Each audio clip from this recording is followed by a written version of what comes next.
WIIFTVPM. This is Monster Get your savings coupon from participating Great Clip salons and save 20% on select tickets. See savings coupon for restrictions and details. Coming to Allstate Arena February 25th through 27th.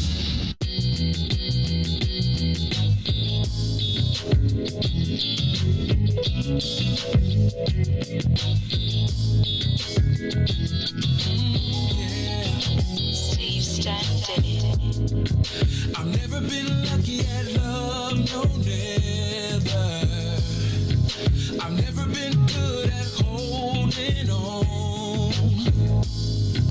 A heart broken so many pieces, but I'll just keep on moving on because I'll never give up on love, no never, no never. And I'll never give up on trust, whatever come what may. All that I wanna say, that true love's gonna come my way. Alright, I'm looking for a lover for me. Could you be the one for me? Yeah, alright. Just looking for forever for me. For me. See, I never ever thought that I could love again. I never ever thought that I could ever win.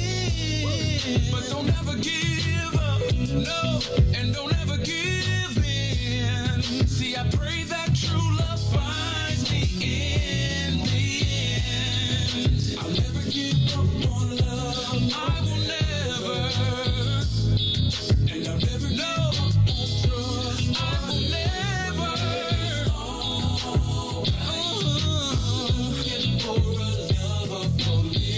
See, I'm looking for a lover for me, yeah. And it's alright.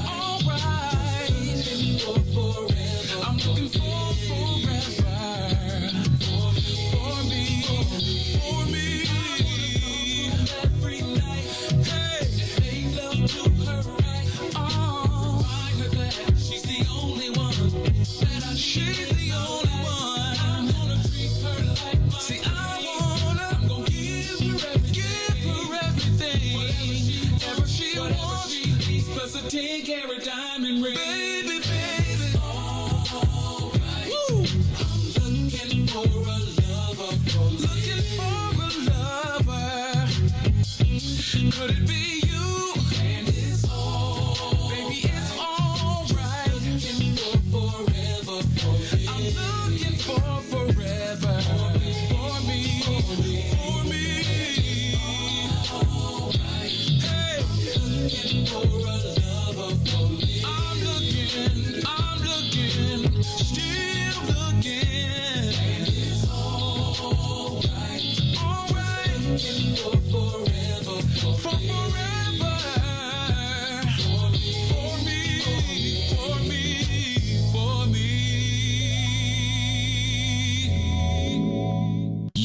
listening to the most dangerous show in the morning. This is What's in It for the Black People Radio. Maze Jackson. Maze Jackson, the most vociferous advocate for black people in the world. For Ruthie Moore, for Ty Stroger, I am the host of the Maze Jackson Show, asking every single day, what's in it for the black people? And if you don't like it, you can still tell them Maze said, Mayor Lightfoot, man, we ain't accepting that. We ain't accepting that. Let's go. Yeah.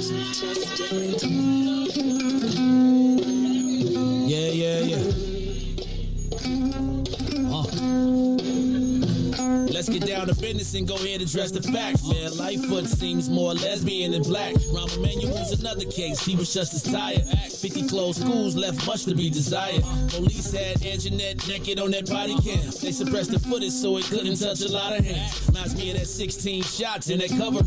Both of them similar, so I went and dug it up. George Floyd killed, a lot of riots happened in the town. Southside burned and they wouldn't let them bridges down. Grandmother sick, need a prescription and plus a couple groceries. You gon' have to travel just to get it now. COVID-19 out here shutting all the business down. Not enough SBA loans to even give around. So many failed businesses that you can put them in the pile. If you don't survive the pandemic, it's gonna sit you down. We sing, dance, play ball, entertain, and crack jokes. Government infested black neighborhoods with crack smoke. System that milked us so bad, we got lactose. Still trying to find out what's in it for us black folks. We sing, dance, play ball, entertain, and crack jokes. Government infested black neighborhoods with crack smoke. System that milked us so bad, we got lactose. Still trying to find out what's in it for us black folks. Shout out to Willie Wilson, hope one day you get to send it.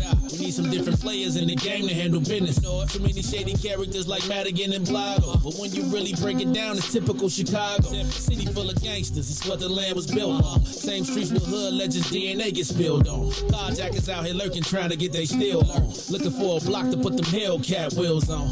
Let us give bogus appraisals a red line. Car crackers out here getting minimal fair time. And up the seal carry, I stay with the pipe. But Illinois gun laws giving minimal rights. Stay up on the swivel, make sure I'm moving tight. Check all of my mirrors when I pull up to the light. Pick my homie up from out of town, man, he caught a flight. He was hella nervous, told him, shorty, this is a way of life. We sing, dance, play ball, entertain, and crack jokes. Government infested black neighborhoods with crack smoke. System that milked us so bad, we got lactose. Still trying to find out what's in it for us black folks. We sing, dance, play ball, entertain, and crack jokes. Government infested black neighborhoods with crack smoke. System that milked us so bad, we got lactose. Still trying to find out what's in it for us black folks.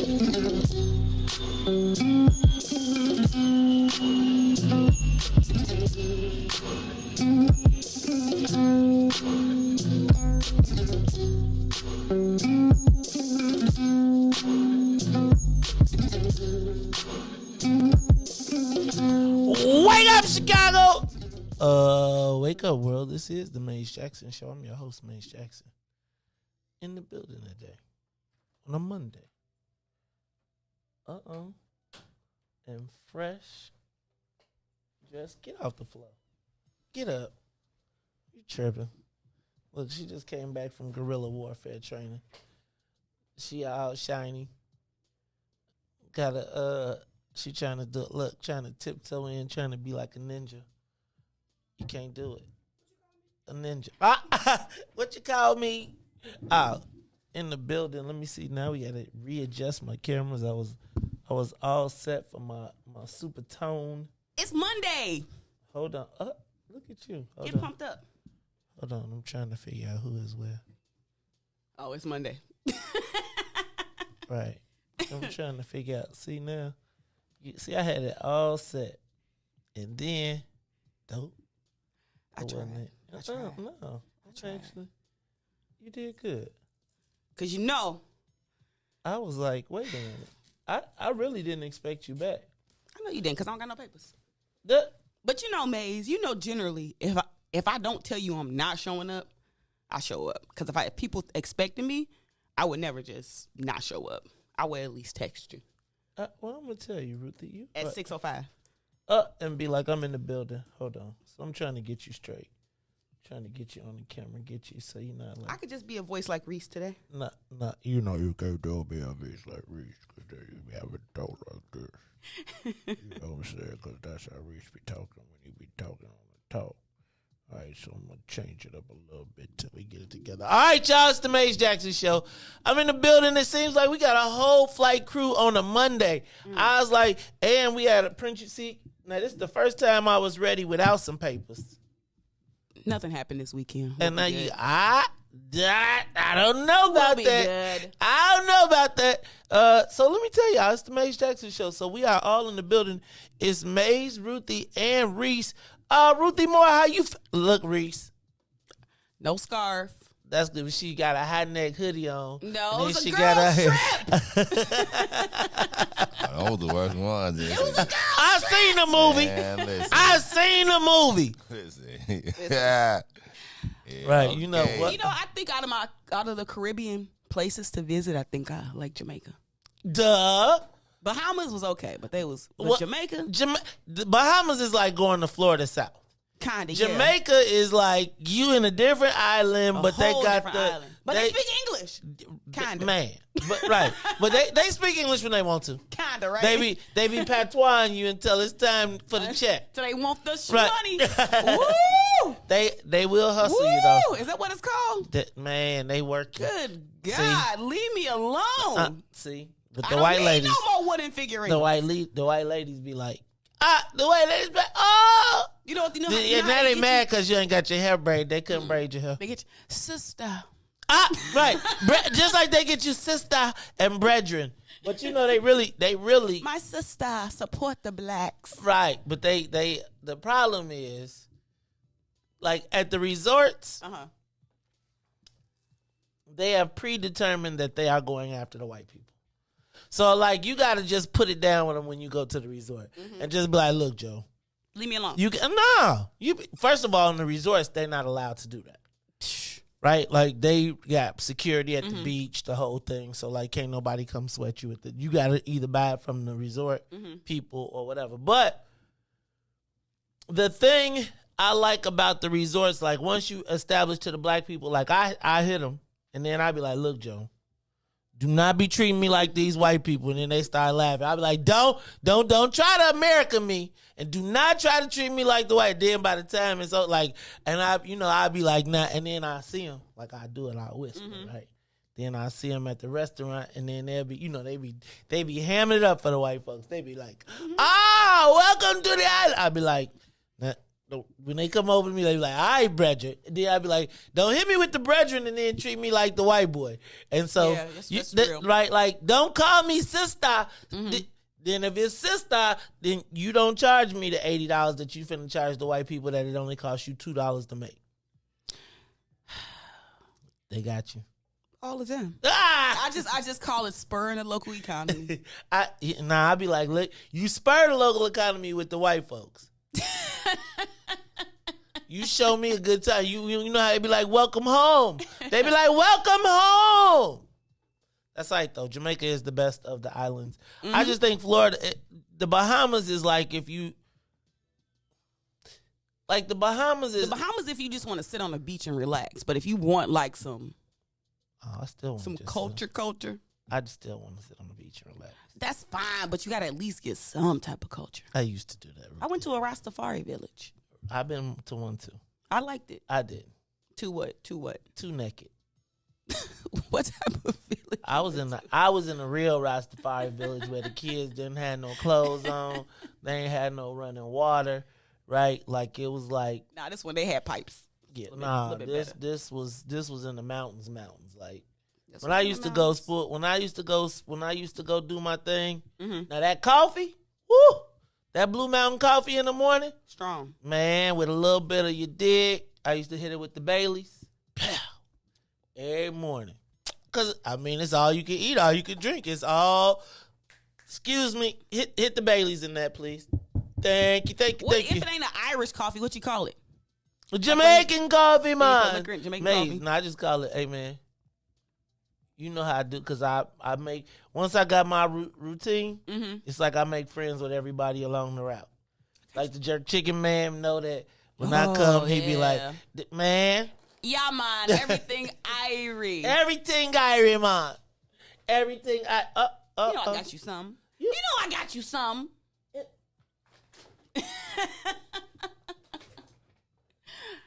It ain't no knickknacks. I was gonna bring you a knickknack. Dang! Ruthie is making it I got a collection. Listen, every black person deserves Some white Remy. some white. Black people need white Remy. It's Henny. It ain't Remy. White Henny. You know I'm a Remy man, but thank you, Ruthie. If they had that, I would have got it for you. You know what? I know what you would. Ruthie, first of all, I already know. I ain't even tripping. Thank you very much. You are very welcome. Once again, this look like some apple juice ready stuff. Like I Till need you taste it. Like I need to put some apple juice in this. That's what I'm saying. No. I mean, I need. Oh no, it's lightning in a bottle. It's deliciousness though. You know, see, I'm starting to worry if I think I've lost my mojo. I was talking about this weekend on Facebook. I don't know what besides going to Jamaica, I don't even know what I really like anymore. Like everything, like I'm straight. You know, like I'm saying, I like the family, the whole business. I was thinking, like, I ain't gonna even lie. I was looking at all of the pictures from the Super Bowl, and I was thinking,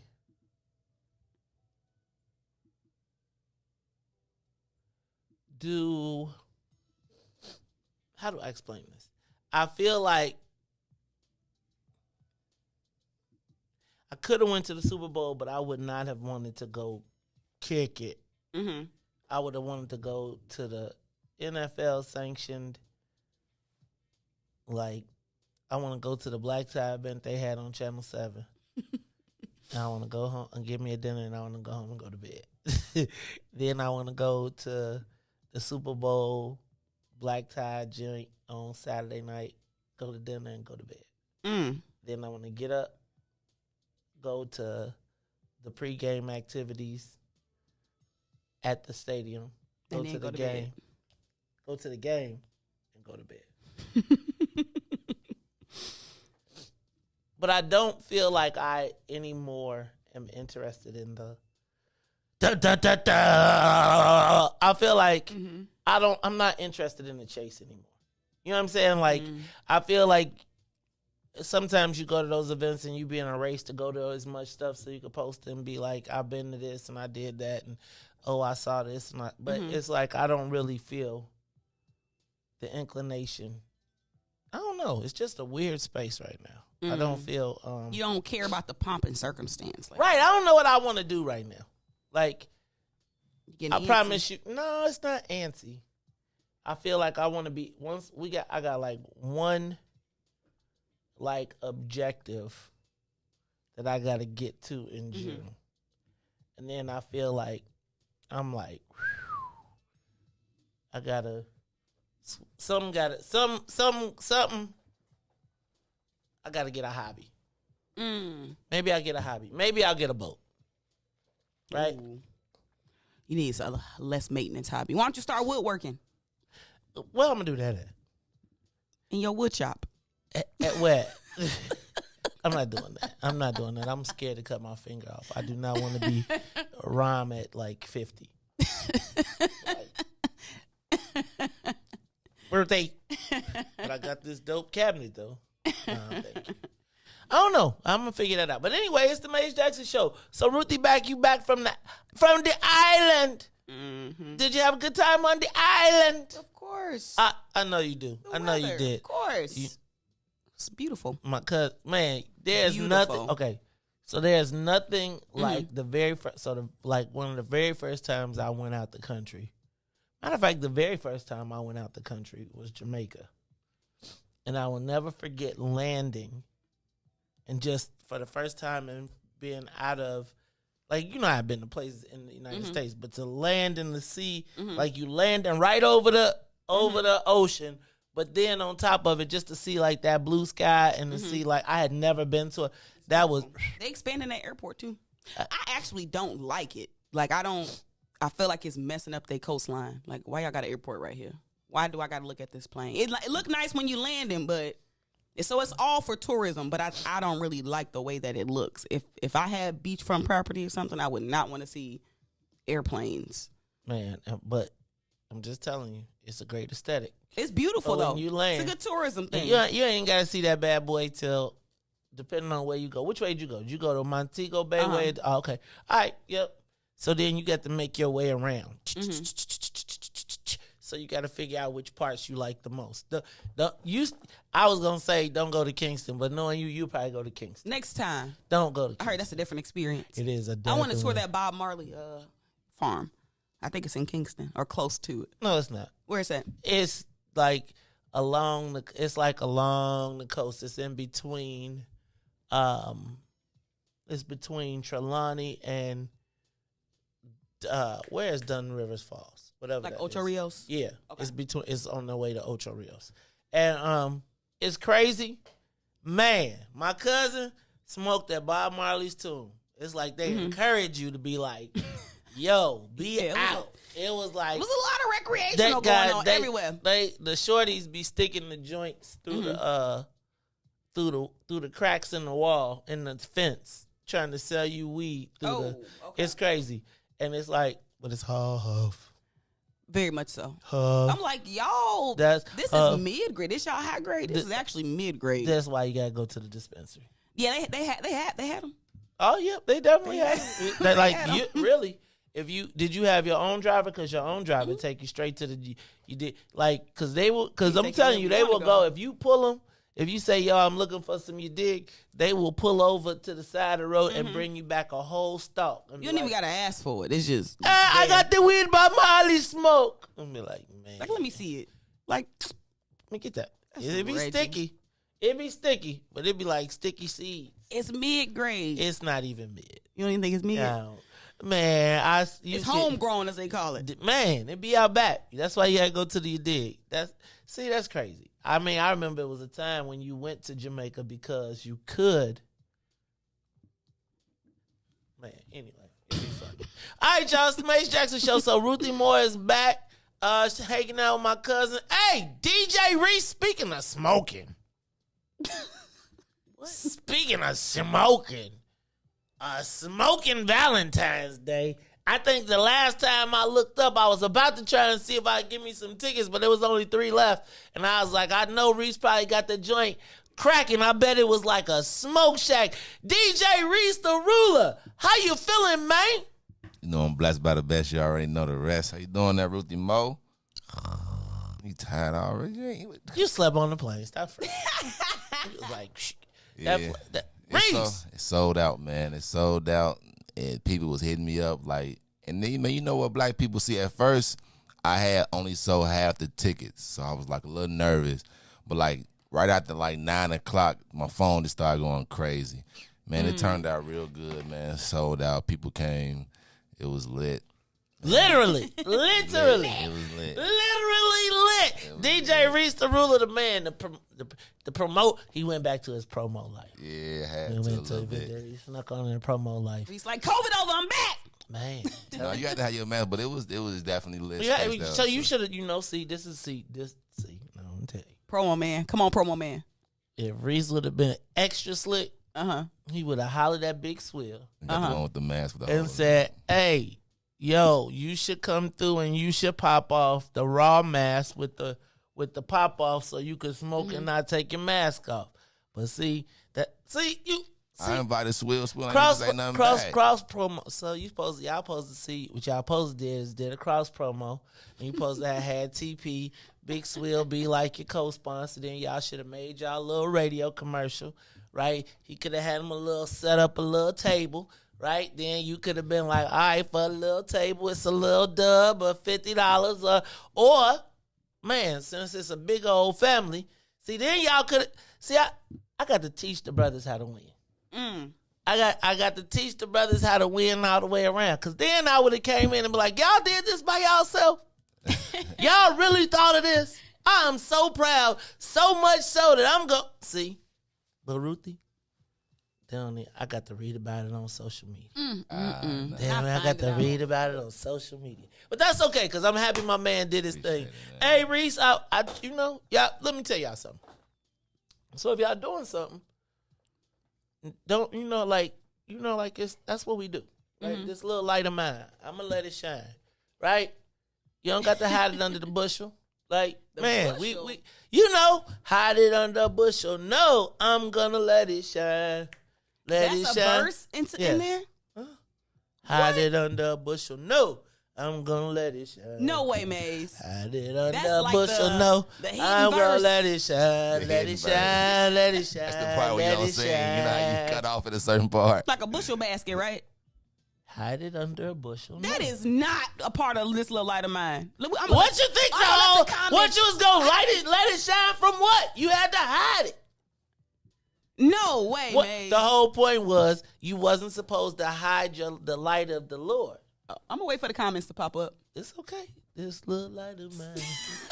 I guess Tennille said you Bushel. don't know this little light of mine. Hide it under a bushel. No, I'm gonna let it shine. I have never heard that version, and I went to black church. You ain't have to do it in the program though. You ain't have to stand up in front of the church and sing it. No, not at all. Okay, we had to stand up in front of the church.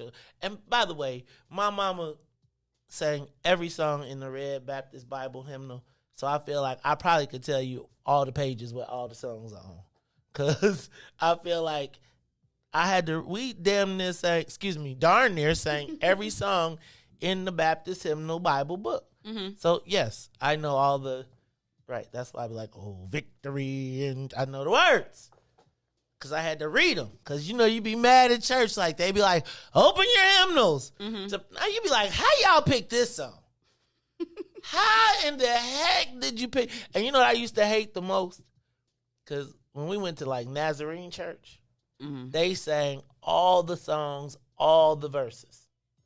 So, like, Victory in Jesus got 3 verses. Like, they sang all 3 verses plus the chorus and started all over at the top. And it would be just don't let it be like a 6-verse song. Like a song with, man, pew. Anyway, like I was saying, back to don't hide your light. Let your light shine. If you're doing something, come on. Tell us about it. We want the people to support you, because I tell you what, the what's in it for the black people, They be supporting. they be supporting. They be straight up. I gotta Jinx. see. Jinx! I don't say, come on. You owe me a soda. And then you said soda. What the hell? Hey, did y'all used to pinch people when y'all said jinx? First of all, nobody ever said jinx. How you used to say it when you say something at the same time as somebody? Dang. You smart. I don't think we said It's jinx. jinx, Maze. Jeezy Pete. and What kind of that's- childhood did you have? Not one in Kankakee. Not one in Kankakee, clearly. Jinx. Man, now did you ever do slug bug? Yeah, but you had to Man. say the color. You had to say the color though. I don't know. We just be like slug bug. No, you gotta say the color. If you don't say the color, it don't count Did you do this? all the time. But then if you do it, you get muffed. Oh, did you? You ever we got did- muffed? It's disrespectful. Nah, And then we used to do this one. Oh, that was a good one. That was a good one. Hey, you ever did this one where you like scratch? No, look, where you scratch your palm and then you tell somebody to sniff it. And, then then you punch me in the...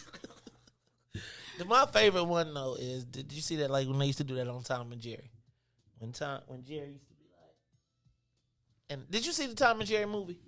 I tried. It was really good to me. Like, tried. I was laughing uproariously. They don't talk though, right? Do they No, talk? they in this don't one? talk. The people do, but not them. Yes. It was really... They didn't talk in the movie, though.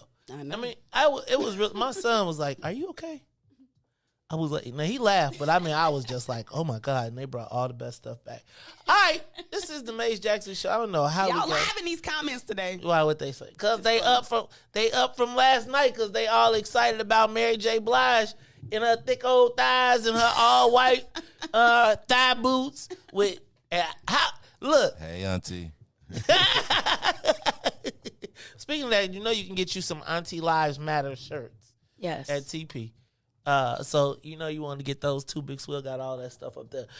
Yeah, man, I had a good. I thoroughly enjoyed the Super Bowl. Yesterday, since I told y'all I wasn't finna be out there by myself, and we did not. I had chips and salsa, but it was just me and Carrie. But I made some bomb chips and salsa yesterday. Ooh, from scratch or something? No, from Pete's. Thank you, Pete. No, I actually, I just put all the stuff together, and I actually followed the instructions on the marinade. And I didn't, I used to just pour the pack in there and go. But what I wound up doing this time, Ruthie, was it said you had to put, like, to get the little seasoning, you had to put some vinegar in it, some oil, and some vinegar, oil, water, and mix it in with the marinade. Oh. And then I let it didn't change the whole outcome, because I used to just pour it on there and be like, get on the grill. But now it's soaked all in. Man, that was a good. Tenderized too, probably. Yeah, well, I soaked my skirt steak in beer anyway, in a Stella before. You can't eat skirt steak without. But you made tacos? No, I made nachos. Skirt steak nachos. Yeah, how do you make nachos? I ain't never had steak on a nacho. You gotta date better. You want cheese, jalapenos, and ground beef? Yeah, I mean, I do like. There are times when I like shredded ground chicken. beef. That's the upgrade. Oh, baby. Don't sprinkle no cilantro on there. You really doing it big. You can't even make them without cilantro. What are you talking about? It's cilantro. Then you gotta eat, like, we're getting old, so we don't eat the we eat jalapenos, but I separate the seeds so that you get the flavor without the bang, without the right. You like pickled jalapenos? No, too salty. Yeah, I don't like. I feel like I like a crisp, snappy. Okay. I want the crunch, the with the jalapeno. I don't like soggy stuff on my. You know what I'm saying? Like, I don't like soggy. It all make stuff. I don't like anything that's gonna make it kind of wet. Like, I really could just do cheese, onion, cilantro, and I do like some salsa and I do like some sour cream, but I don't really need it to be sloppy, and like the more I'm getting older, the less all the extra. Like, now, even on a sandwich, I could just literally put the meat, the cheese, and just some giardiniera, and just be straight. Anyway, it's the Maze Jackson Show. Maze, Ruthie, Riis, we all in the building. So let's. Ruthie came back, jumped off the plane, and came on. Let's get this thing up to 60,000 feet. We are up and away, and we're gonna take a quick break.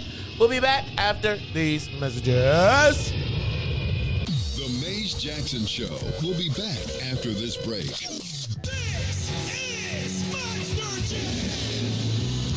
Get your savings coupon from participating Great Clip salons and save 20% on select tickets. See savings coupon for restrictions and details. Coming to Allstate Arena February 25th through 27th. And now, traffic and weather.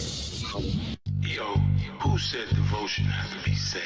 Yo, check this out. The Lord is my shepherd, and I want. He's making me to lie down in green pastures. He leads me beside the still waters. He restored my soul. God's gonna turn it around. Come all the way with me. Good morning. What's in it for the Black People Media family? The time is now 6:35 a.m. I'm Reese the Ruler with your Chicagoland area sports, traffic, and weather. And sports. Super Bowl Sunday was last night. The LA Rams hosting the Cincinnati Bengals. Rams down 4 late as Stafford hits Cooper with a 1-yard TD pass to take the lead with under a minute and a half. The Bengals making a late drive was ended in a 4th down when Aaron Donald made the game-ending sacks. Rams would win 23-20, and Cooper Kupp completes his Triple Crown season with the MVP. Over the traffic, let's move on to the Kennedy. O'Hare to the Loop is 20 minutes. Outbound to O'Hare is 17. On the Edens, inbound from Deerfield to Exchange will be 29 minutes. Exchange to Deerfield is 26. On the Eisenhower, Thorndale to the Loop and back will be 28 minutes. While on the Stevenson from I-355 to the Dan Ryan will be 26 minutes. Outbound 28. On the Bishop Ford from I-80 to the Dan Ryan will be 31 minutes, 27 minutes to I-80. The Dan Ryan is 15 minutes to the Loop, 13 minutes to 95th. On DuSable Lakeshore Drive South, 55th to Jackson and back will be 7 minutes and 8 minutes north. That's Randolph to Bryn Mawr and Bryn Mawr to Randolph. Today's weather, it is currently 13 and cloudy. Today will be a high of 28 with a low of 12. I'm Reese the Ruler. Happy Monday. back to the Maze Jackson Show. Come all the way with me. Oh, please.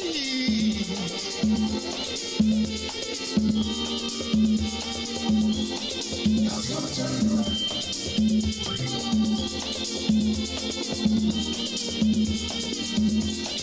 God's gonna turn it around.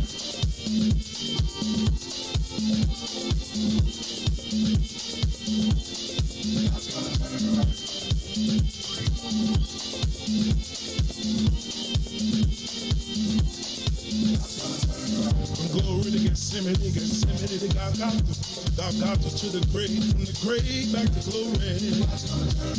Glory to Gethsemane, to Golgotha to the grave, from the grave back to glory.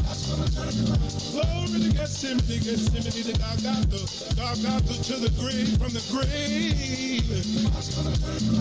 Glory to Gethsemane, to Golgotha, oh, Golgotha to the grave, from the grave. Dear Lord, it's me again. God's gonna turn it around. I'm calling on you. You did it before. I believe that you can do it again. Somebody calling you right now, Lord. If it ain't one thing we need, somebody else needs you for another. You are listening to the Maze Jackson Show. I'm your host, Maze Jackson. Got my girl Ruthie Moore in the building, plus my dude DJ Riis, the ruler. Hey, y'all, it's the three of us, and we want to welcome all the saints. That's right, saints to tune in to WBGX 1570 AM. Y'all give us a call 872-259-7474, 872-259-7474. I have sometimes I be forgetting. Yesterday I was, when you do something so much and then you think about it and then you forget. Yesterday I forgot my cash station. And I know it all the time. And it was like, I thought about it. It's tough. And then when I thought about it, I was like, wait a minute. Is it? Too many passwords. I had PIN two. Codes, right? I had two. And it was like one more. And it was like, do. I was like. You ever had your card taken by a machine for putting in your PIN number wrong? No. No. I have, though. I will tell you. And this is probably something that neither you nor Riis can relate to. But there used to be a time when you had a credit card and you had the credit card and they ran a carbon copy over it. Mm-hmm. And it would go, you put your card down and you go, and it would make like 3 copies of your card. And then you would put whatever it was you paid for, and then they would mail it in. Mm-hmm. And then they never knew if your card was, as long as you had the card, they never knew if the card was actually working or not. Oh, because you used a little lag time. Right. And I will never forget. And so sometimes you knew if you didn't pay your credit card bill, you could still get gas. And I'll never forget. Me and my ship were coming home from college. Coming home from the University of Aurora. And we needed gas. And so we jumped in my car. We went to the gas station. And I'm not going to say I knew I hadn't paid the bill. I'm just going to say I couldn't remember if I paid the bill or not. And so I went to go get gas. And, you had to prepay. And I'll never forget, they didn't swipe the card. They didn't put the card on the transfer machine where it was a wipe. They went to this thing on the wall and they actually and they got a phone call. Whoa. And as I was standing there, they were like, keep the card. Do not let them use the card. So what happened?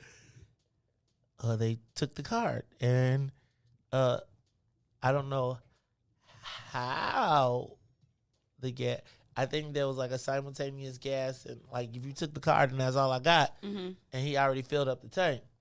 That's all you. Okay, gotcha. I don't know what to tell you. You can keep the card, but you can't keep me. Invoice me. But we were concerned that perhaps the police would come, so we rapidly got to the expressway in which we headed south to Champaign with a full tank of gas, less one credit card.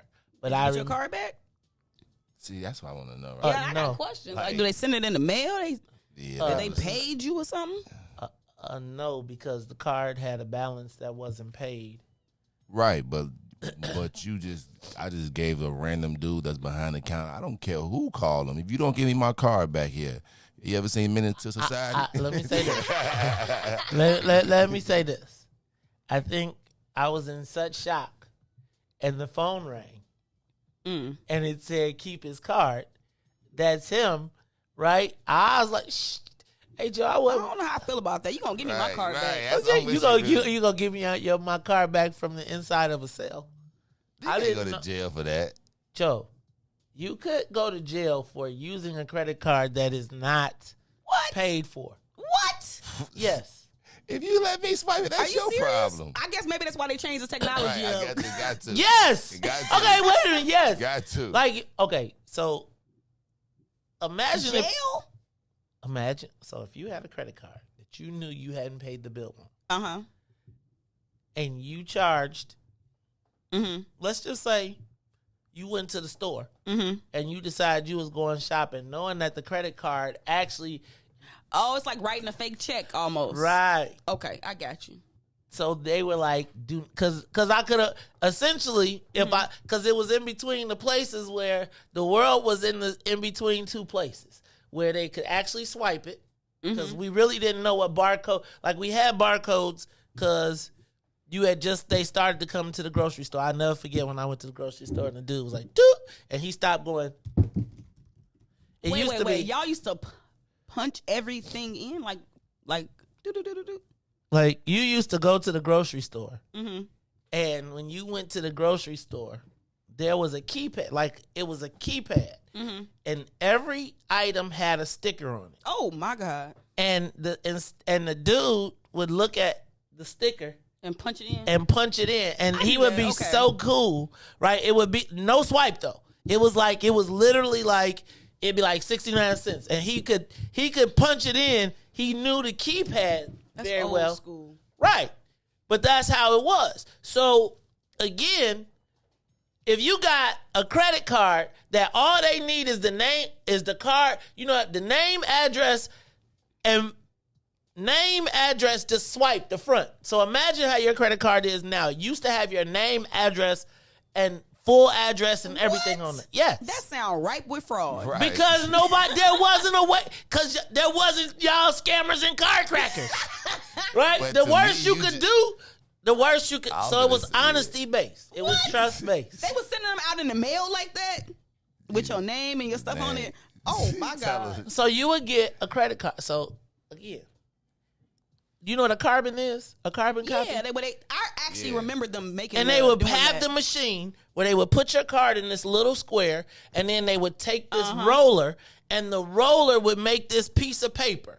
And in between the paper, it would roll your name, address, and then they would write in or type in how much, or stick it in the cash register, and it would say how much money you were. Then they would take that receipt, put it in the drawer, and mail it in to, say, MasterCard or Visa. And then Visa or MasterCard would send you a note that says, okay, this month you had this many charges, right? Not instantly. You would get it at the end of the month. Yeah, I know what you mean. And then it would be like, you would look at the balance and say, okay, these are all the things that I charged over the course of the month. So it was no limit back then? Yeah, it was a limit. But they was like, they didn't know what your limit was.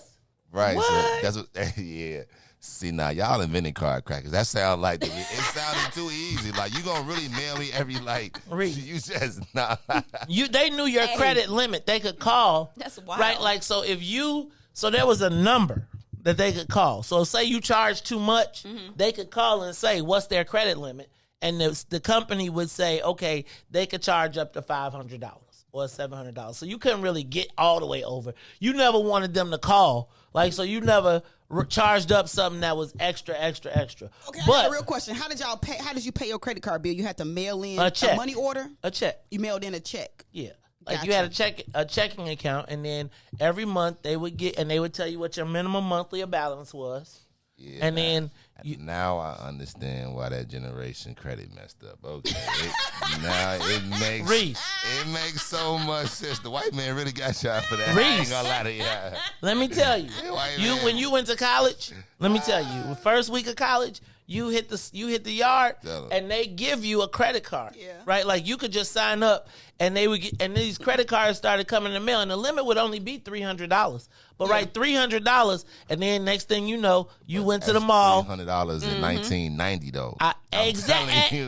$300 was you could live 2 months off of $300 straight up, like no doubt. They changed those laws. Like you can't do that anymore. You can't just. That's what ruined have those easy credit cards. Well, that's what ruined everybody's credit, though. I know it. We actually experienced that because when me and Riis went to college, you still could get them little easy credit cards. Man, you get the card Right and on it's the like quad. on student day, and they had a T-shirt to go with it. But you know what? It's interestingly enough, a lot of these colleges got these bank partnerships, and that's how they get you.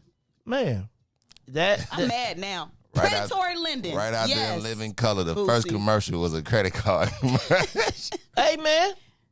But I'm telling you, it really did jack my credit, because for $300, which you scared to tell your parents about, now it's $5,000. And it's going up every month. And at a certain point, you just put that bad boy to APR, if you don't mind me asking. Like, what was the percentage on like something like 19.75? that? Well, shit, I mean, shoot, now it'd be like 23, 26. But think about 19 back then. Woo! Man. Like, and you don't know. You don't know. I'm with you. Honestly, and again, let me tell you what happens. What happens is so many parents, because your parents didn't go away to college, they give you $100 and be like, here you go. Congratulations. I hooked you up. And then you get to school and you be like, wait a minute. The first day you done spent $25 because you found out that you could go to the parties, and everybody that you done just found this new mob of people, and y'all going to everybody party the first week, and it's $5, $10. Well, it was $2. I ain't gonna lie, it was $2. But still, you can spend $20. Then you go to Burger King, you get you a Whopper meal for $3.75. You ain't had no meal plan. I did. Oh. That's freshman year. You know that first week they go, and then, you know, Freshman year, right? But that's what saves you, right? Is that freshman year you're in the dorm, so you can eat, right? And then it'd be the people who don't have no plan, who moved out the freshman year. They be like, "Can I get your lunch? Can you buy me some wings?" Buy you some. No, I and remember when we was at U of I, your meal plan was a sticker on the back of your ID that had every day for the quarter. And they just took a pen and marked the line through it. So you could literally erase the line and come back in and eat as many times as you wanted. Or you, That would have been me. Man, you wouldn't come back. If I was hungry. Well, if you was hungry. Man, but I just think about how all of the stuff you think that they did to take out. So like that instant credit and all that was to stop all the Scamming used to be a little easier. Well, clearly not, because y'all done mastered it again. I just be like, well, good God. First of all, how y'all could possibly figure out how to crack a credit card?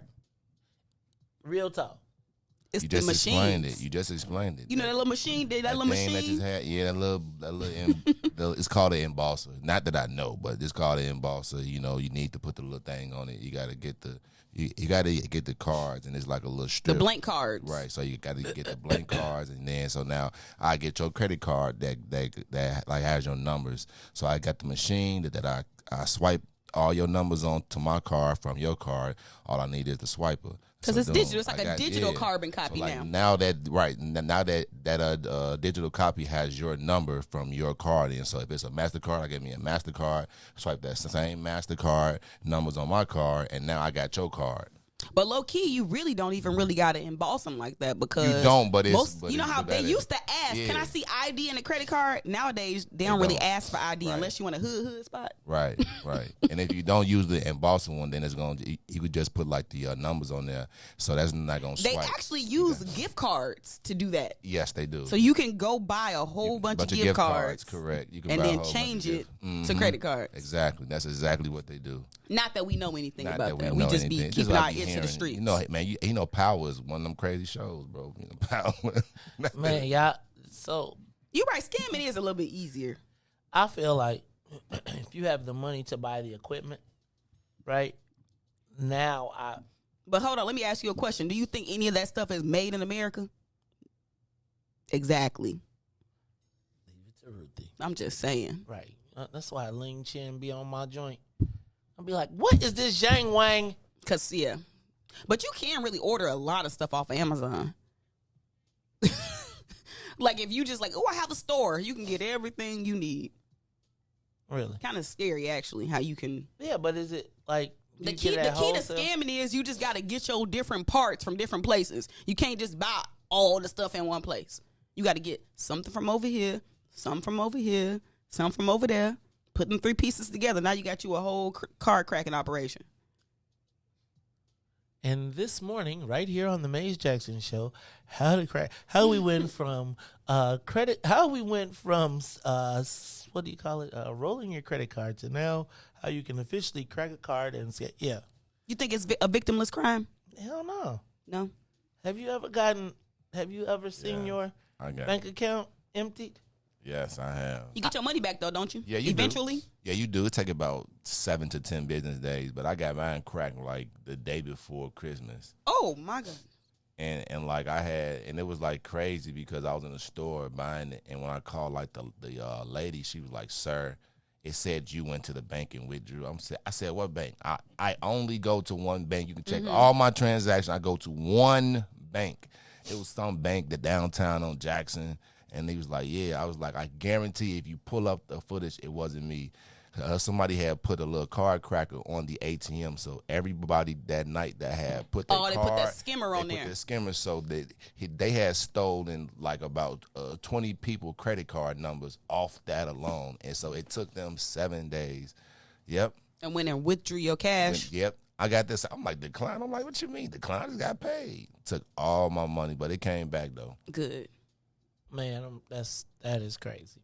Hey, I have the worst is when you get they try to buy a house with my joint. A house? A HOUSE? It's been some, I like them. They was dreaming big. I like them. people be Man, using what? your more. That is the biggest purchase I think I've heard somebody man. say. They be trying to pull it like they What be was trying. they going?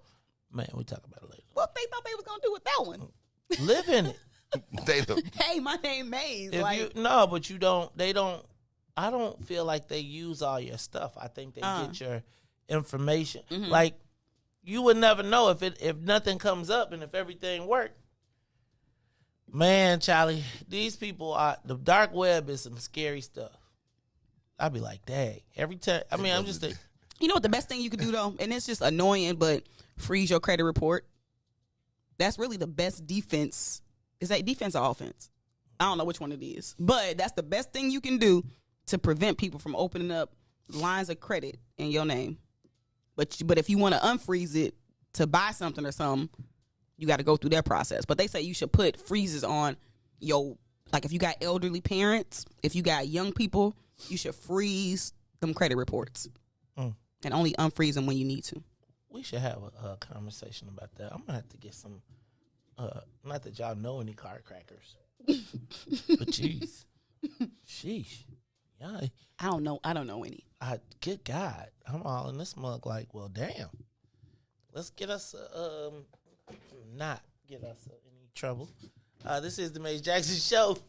I'm your host, Maze Jackson, with my 2 resident ear to the street experts, Ruthie Moore and DJ Riis the Ruler. Y'all, we did not talk about one headline, and we probably got the biggest. Hold on. YouTube is cracking at 157 YouTube. right now. We have not broken need to do more episodes like this. Like, maybe people like, that's it. That's how they got my That- God. Let me tell. No, I'm gonna tell you. I bet you because I was just somebody at the meeting was like on Saturday was just like, listening to y'all. I'd be like, dang, that's how they did it. And I feel like this was the biggest. That's how they did it in a long time. Y'all just learned how the people can be cracking the cars. I be wondering how do all these kids be walking around here with these $20,000 jackets on? Because I be straight up like, no, I ain't gonna lie to y'all, dog.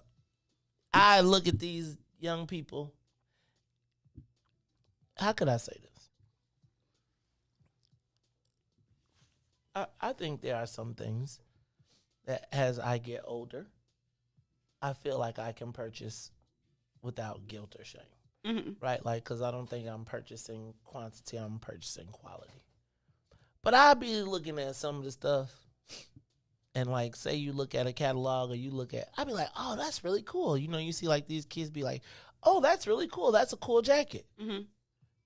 And I'll be looking at the prices and I'll be like, wait, who be buying this? And these kids be running around here. We was at the Bulls game. And Tennille bought me this bomb coat for Christmas. And so I was going to go buy me a hat to go with it. Mm-hmm. And I looked up how much the hat cost.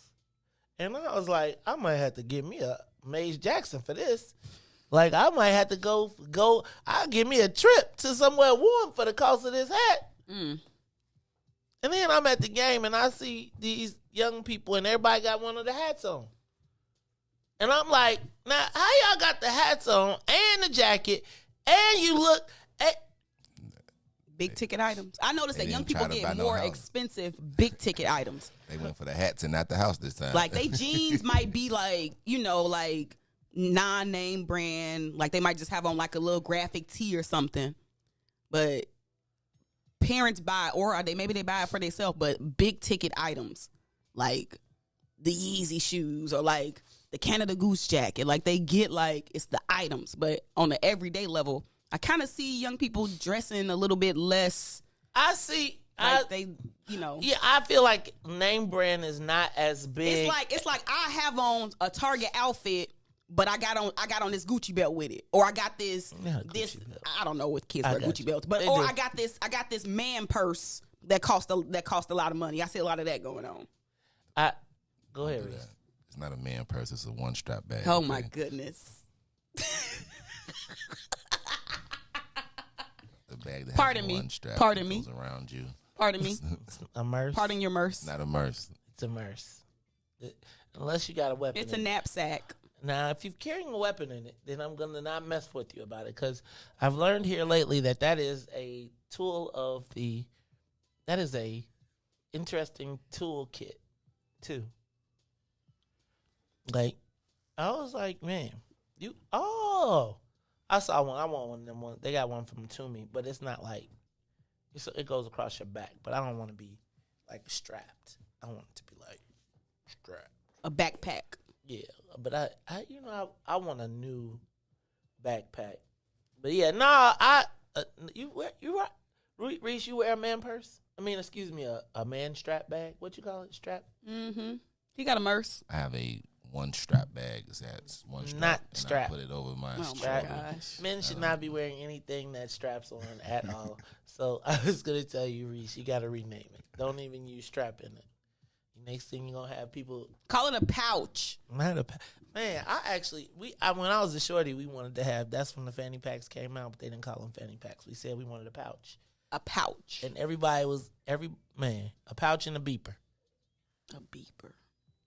Man, then we went to pager. Then it A was beeper and a Sky pager is two different things. No, it Oh, okay. started as a beeper. I used to want me a beeper from Beeper Daddy, Tony Blair.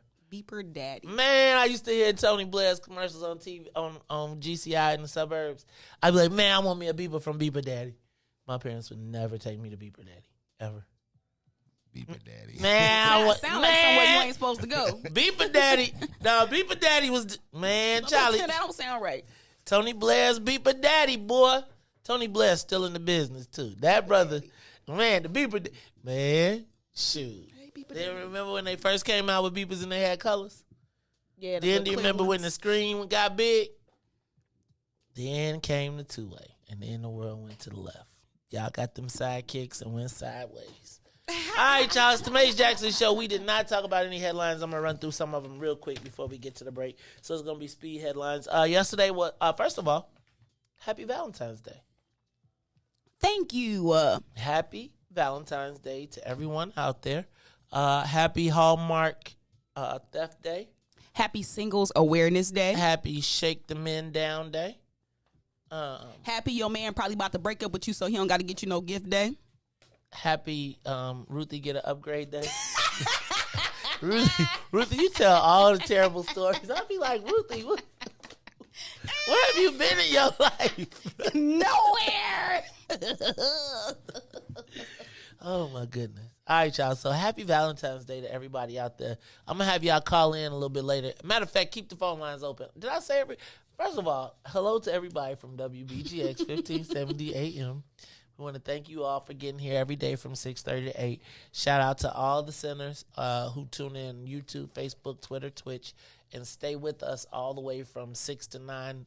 The Saints get here early. Sinners get here. The Saints get here at 6:30. The sinners get here early at 6 and got to stay late till 9. Some of y'all be trying to work both sides. I was at an event this weekend. Ruthie, can I tell you about something that happened this weekend at the meeting? Yes. And we got to talk about this because I know I'm going to be bogus, but we got to talk about this because this Black People First thing, we got to talk about it. So anyway, it's the Mace Jackson Show. I did not get to the headlines. We're still going to get to the headlines. We're still going to get the social media question of the day. And we're going to do all of that, and we're going to get it all done before 9 o'clock. It's the Mace Jackson Show. We'll be back. The Mace Jackson Show will be back after this break. This is my virgin. Get your savings coupon from participating Great Clip salons and save 20% on select tickets. See savings coupon for restrictions and details. Coming to Allstate Arena February 25th through 27th.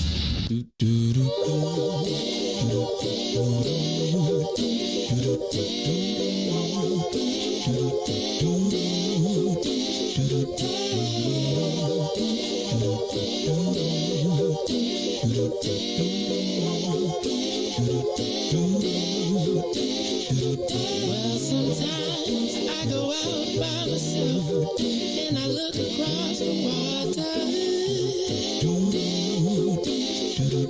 and I think of all the things what you're doing, and in my head I paint a picture. Since I've come home, well, my body's been a mess, and I miss your ginger hair and the way you like to dress. But won't you come on over? Stop making a fool out of me. Why don't you come on over,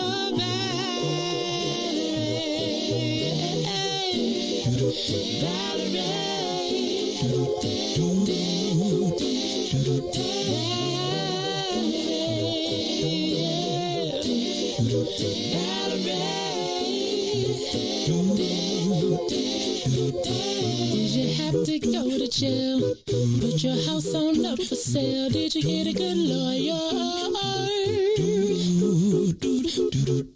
I hope you didn't catch a tan. I hope you find the right man who'll fix it for you. And are you shopping anywhere? Change the color of your hair. Are you busy? And did you have to pay this fine that you've been dodging all the time? Are you still dizzy? Oh, yeah. Since I've come home, well, my body's been a mess, and I miss your ginger hair and the way you like to dress. Won't you come on over? Oh, stop making a fool out of me. Why don't you come on over there?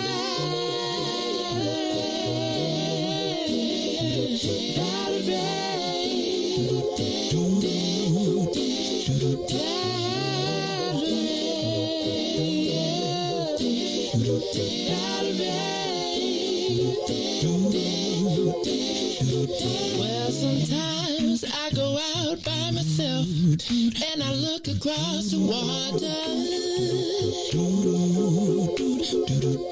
and I think of all the things, what you're doing. In my head I paint a picture. Since I've come home, well, my body's been a mess, and I miss your ginger hair and the way you like to dress. Won't you come on over? Stop making a fool out of me. Why don't you come on over, babe?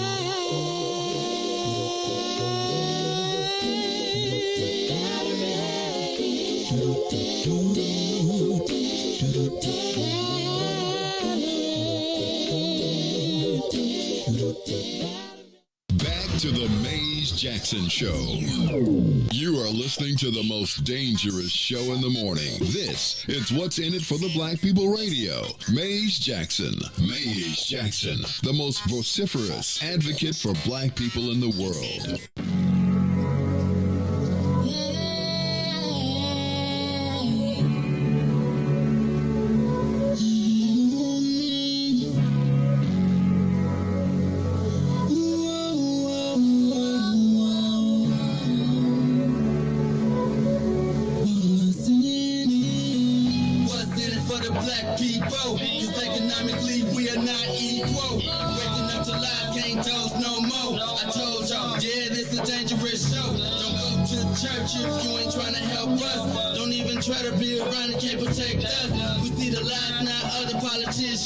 We need money and no symbolism. It's Maze and Riis and Ruthie and Ty, explaining how we all come from God, giving us tools to beat the odds. If we united, our movement gon' stop. If they ain't trying to help us, they ain't trying to do nothing. We gotta do something, we gotta stop running.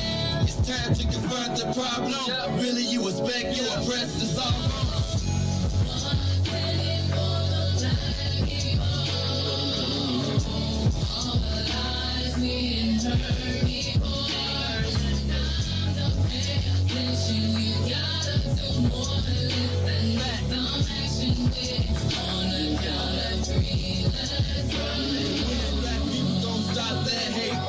In the mirror, realize you great. Yeah, we always argue with our brothers, but ain't nobody gonna take our place. Just stay in tune and stay on top about who forwards, about who not. Just green light all the black economy, then watch all the shooting don't stop.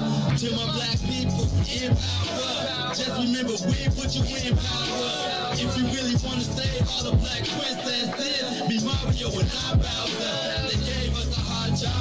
We gon' make it if we do it together. Divided before, we gotta evolve. With confidence, you are ready before you started. With no confidence in the people, we always gon' be defeated.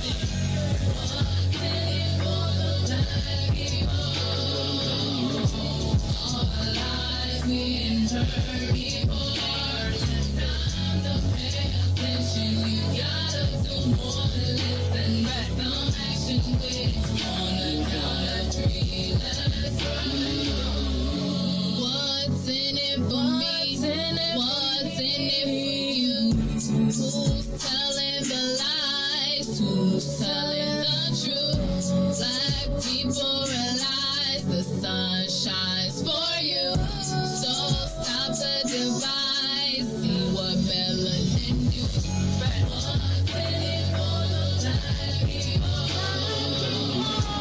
All the lies we heard before. You gotta do more than listen. Action with on a count of three. Let's run. Wake up, Chicago! Wake up, world. This is the Maze Jackson Show. I'm your host, Maze Jackson. Got my girl, Ruthie Moore.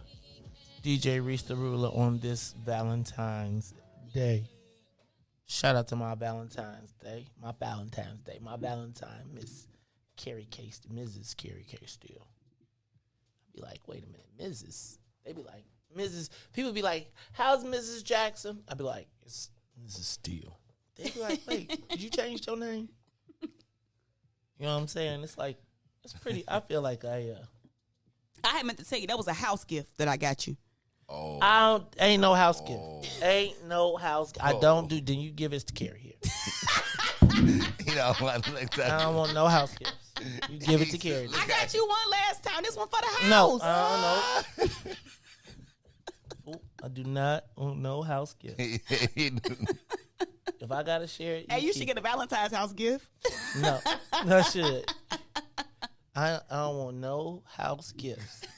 If the gift is for the house, just put Carrie's name on it and just ask me to deliver. Wait, you said something so funny. You said, "Oh, you want to be Miss Jackson when the gifts come in?" That was so funny. Say it to the Jackson. He said, This ain't no steal on here.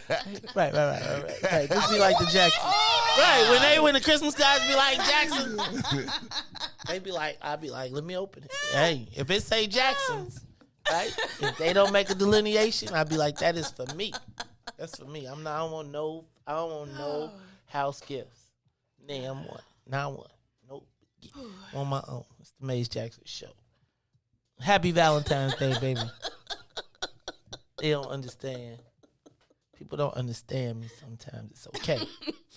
Happy Valentine. Remember when people used to say Valentine's? Still do. They say Valentine. Happy Valentine's Day. Happy Valentine's Day. Do they be doing it on purpose? Do they not know it's N instead of M?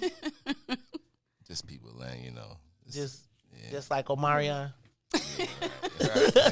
Right. Like, like they just read that and just didn't even try. Oh, that's Omarion.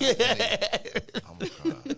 It's Omarion. Ain't no damn C nowhere in Omarion. Roll with it. That's why I love us though, because we are just so creative. Disrespectful. So I don't think Omarion thought it. I said creative. You say disrespectful. Fine line between Omarion them, made right? a whole video like, stop calling me Omaricron. Now he know his streams went up. He better stop playing. Right. He did. All right, y'all. It's the Maze Jackson show. We still didn't do no headlines. So let me get to the headlines. Yesterday was Super Bowl Sunday. LA wins 23-20. I got to tell you, man, I was really rooting for Cincinnati. And anyway, Joe Cool going to be back though, Joe. It's like it's a Matthew Stafford. He lucked up, bro. I ain't gonna even say nothing. Did they make Cooper Kupp the MVP? Yep. He finished with the Triple Crown and MVP, man. That's a nice They season. just be trying to make the white boy. It's like that was an Eminem performing yesterday. Did y'all see the after they did the white boy anthem, you knew he came out pumped like, yes, lose yourself. In control when the music moves you. What you saw? Eminem. He took that knee though. Did you see how he took the knee? Eminem took a knee for Pac. Oh my goodness. Dun. That's how they played it off. No, check it out. You saw how Dr. Dre did the dun. So you can't front it. They couldn't front on him taking a knee it was ambiguous. It was an ambiguous knee. So you couldn't tell if the knee was for Tupac or if the knee was for Colin. Right? You knew who the knee was for. Who was it for? It was for Colin. Everybody know that. It's all in the papers now. It's all in there. You know, since he been doing it all in practice. We knew who it was for, man. Listen, man. Great white savior. Here he No, comes man. again. He always be talking about. I'm white savior. White savior. White. I'm Eminem, and I'm here to save the white people, the black people. Oh my God! If Eminem let me tell you what. See how they do that though. See how the white boy can get away with the stuff. Black people was like, "You're not canceling me." The white boy was like, "You're not gonna." And he asked. They told him no, and he still did it. Right. And now y'all like the champion of the whole day was Eminem. Eminem get more props for calling it. Man. See how they do that? Now he needs the basketball tournament. Y'all know y'all be like, Eminem loves the black people. He's done more for black people than anybody black ever. Who gonna say that, Maze? Some black people. Thank you, Eminem, for coming and taking a knee for us. Because we didn't even care about black. Oh, I forgot Brian Flores was not ADOS. So we can't.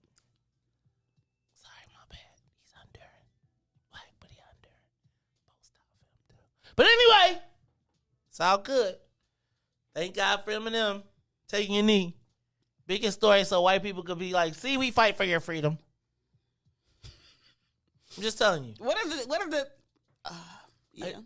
I'm just saying. Think about Eminem.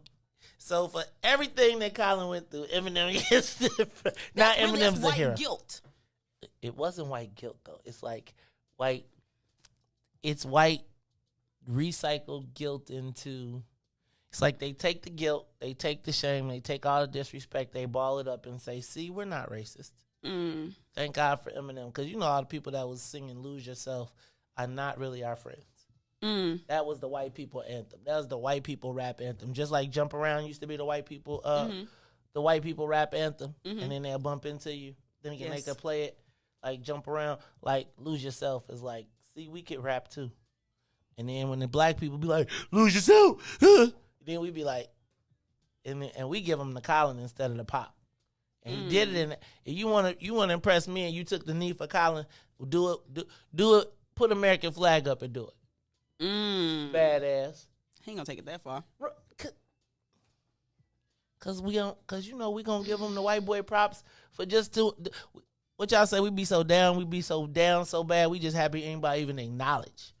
That's what it is. Dun dun dun dun dun dun. He took a knee for pop. Take no knee for no. I don't know, Maze. I have minimal words. That's because y'all It know was y'all the biggest social justice stage in the world, and the white boy stole it again. And Eminem was the king of it. Had to take the knee. King, I'm just saying. See, if it's me, outman me.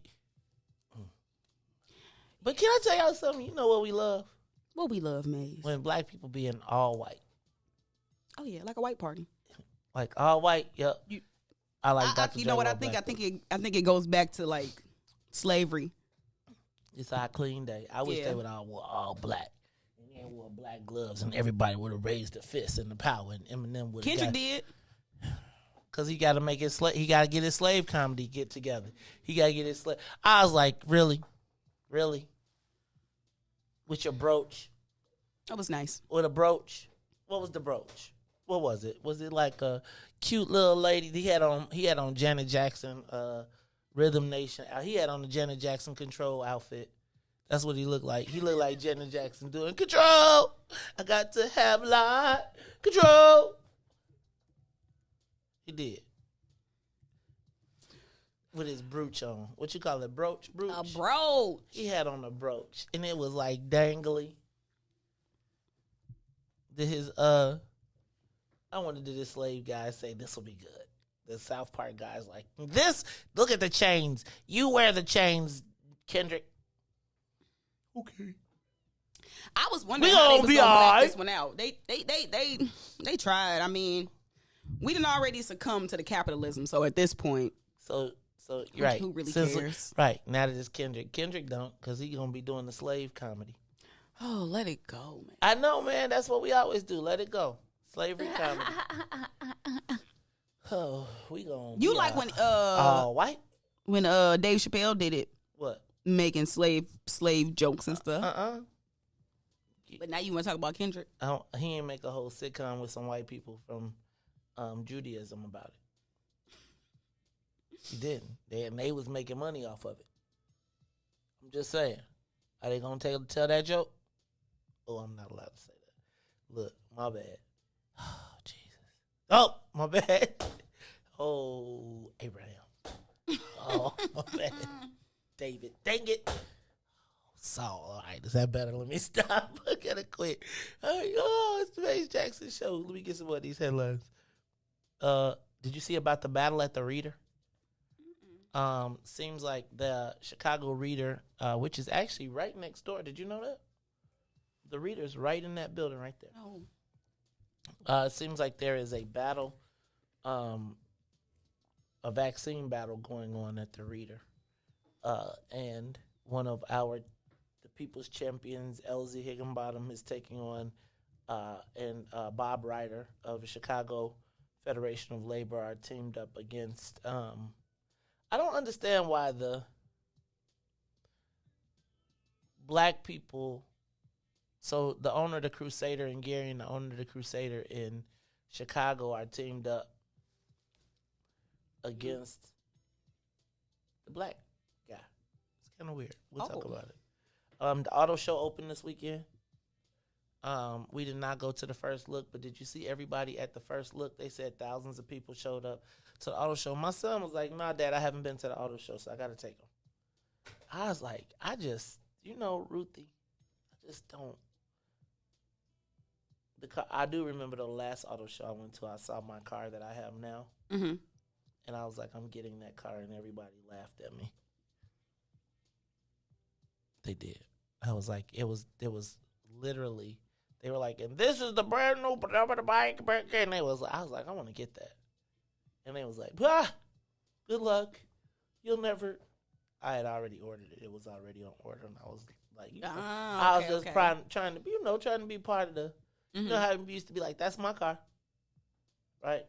And I was just trying to be all cool, and everybody was like, you ain't G.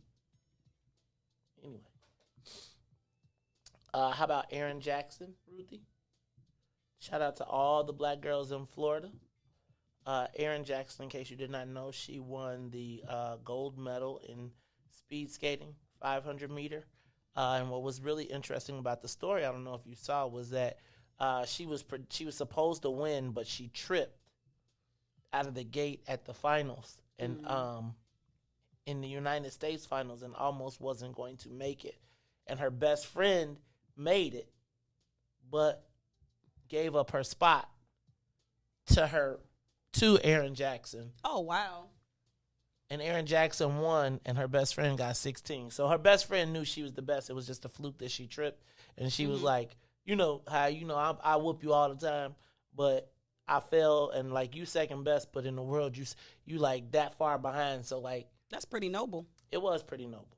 It was definitely pretty noble. So she should split that. She should have brought her on at the stage. Ray Long is to release his book on Mike Madigan.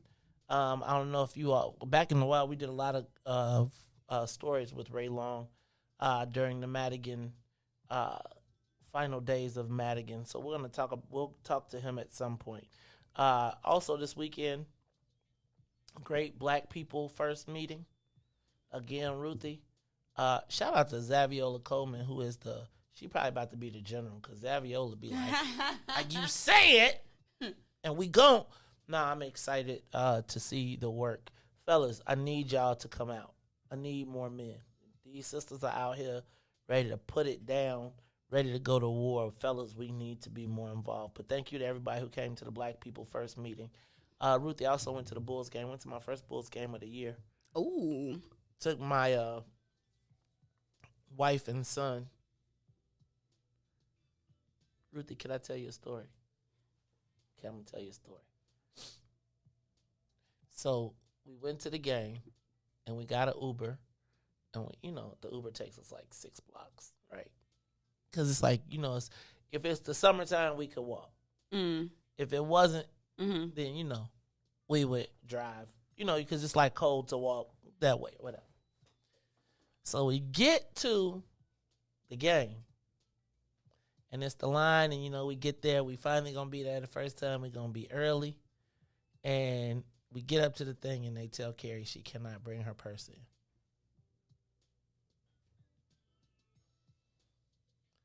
So it's like, yeah, take it back to the car. Well, we didn't drive.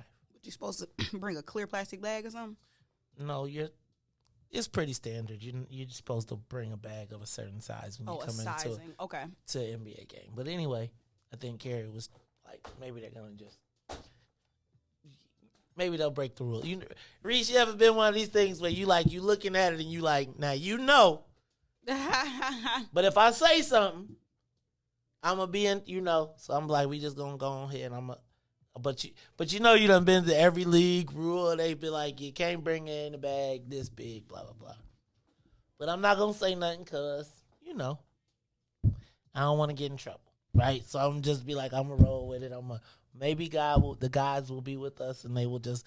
And so as we're getting in line, I see the sign that says 6x9, right? Your bag has to be this big, and I'm just seeing, and I'm just, here we go, right? Because I'm thinking, am I going to be able to talk my way through it? The dude is, but you can tell as you're getting close to the line, he ain't having no kind of conversation. None, no how, no way, nope, no how. We get up as soon as he sees it. That bag's too big. It's got to go back to the car. I'm like, we don't have a car. He's like, well, then you got to go take it to Wood and you can go check it in the place. So,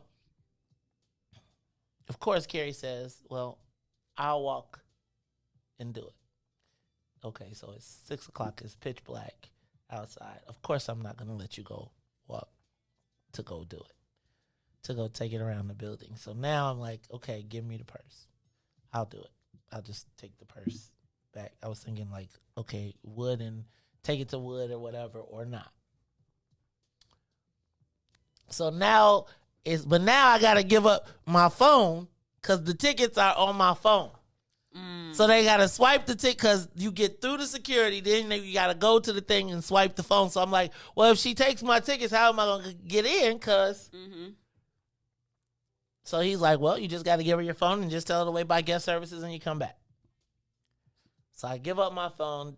Her and my son wait by guest services. And now I go out the door past this long line. And now I'm trying to decide, am I going to go to 18th and Wood? Or am I going to walk home and take the purse back? Because, you know, like, I'm in this no man's lane, right? It's like I could walk 4 blocks because you got to walk all the way around United Center and get to the other side. Or I could walk straight down, but I had to walk all the way home and walk all the way back. Now, if I walk all the way home, and the thing is, I'm trying to decide, because then if I go over here, do I have to wait in line to get the purse out again? So now I got to stand outside for another. So I decide to walk home and walk back.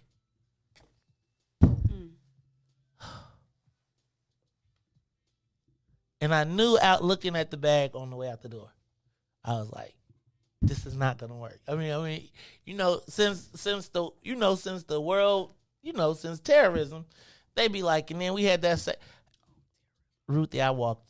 So prior to the Bulls game, I walked home. So I was thinking, so as I'm walking home, I'm thinking I'll catch an Uber back, but I gave up my phone. Oh. So now as I'm reaching to hit the Uber, I'm like, damn. Now I'm getting back and I'm like, how am I going to find them? Because I don't even have a phone to call. Fortunately, they were waiting right by the guest services. When I got back, we got in and we went upstairs. But I must tell you that it took all of my energy out of the game. Like, I was like, oh, this game. However, we did go to the Bulls game. We had a good time. We went to State Representative Cyril Nichols had a fundraiser. So we went to the Skybox. I think I'm going to write my card. It's going to be my Valentine's gift. Was this walk? Roses are red. Violets are blue. The only reason I walked was just because of you.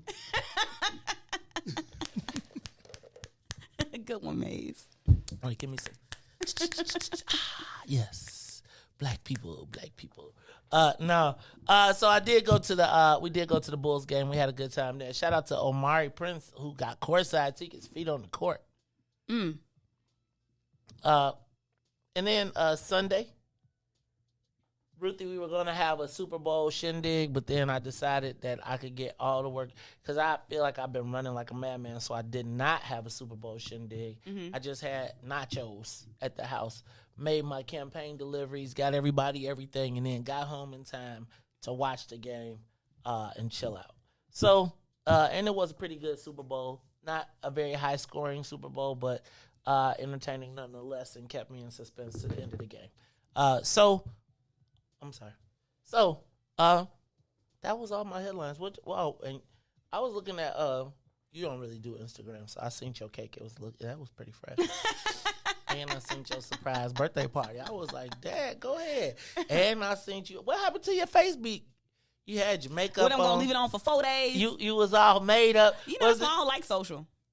But, I understand. But I'm just saying, we synced it. I said sneak little a peek. something. I seen you trying to get fresh for the birthday, doing your thing. What does a beautiful lady like you doing on the island, Oh, darling? you did a photo shoot. It was a photo shoot. Didn't y'all have a song called Photo Shoot or something? It's a photo. Yeah, that's Gucci. That's Gucci Man, I think. Oh Lord, that Gucci Man. It's All a right, photo y'all. shoot. All right. So let me ask y'all a question. Hey Riis, get the big voice. I know we ain't do it, but we gonna do it anyway. We ain't got that much time, but it's 7:30. Dang. It's 7:30 on the dot. It's I'm in my time for drop the top. social media question of the day. Who's in the streets? Mm-hmm. I got a real the social media question. What'd you think about the Super Bowl halftime appearance? Snoop Doggy Dogg. What was it, a 90s show or something? Well, I was gonna first of all, hold up. Let me get it out. It was Snoop, Mary, 50.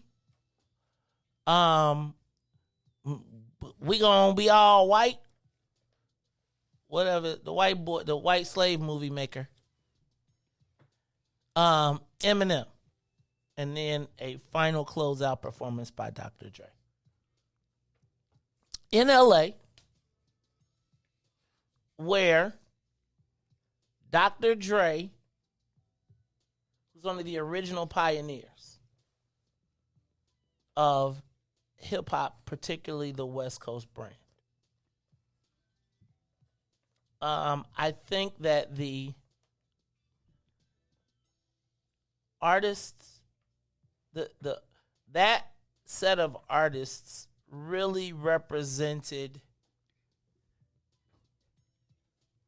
my youth to adulthood. If you think about Dr. Dre, and the first time I ever heard of Dr. Dre was probably my sophomore year in high school when I was listening to him and Eazy-E. And I remember getting that first NWA and Eazy-E tape and being in the car, and they was like, and they cursed, and I had never heard anything like that in my entire life. And it was an unbelievable run. I think Dre rode, you could ride Dre all the way through adulthood right now.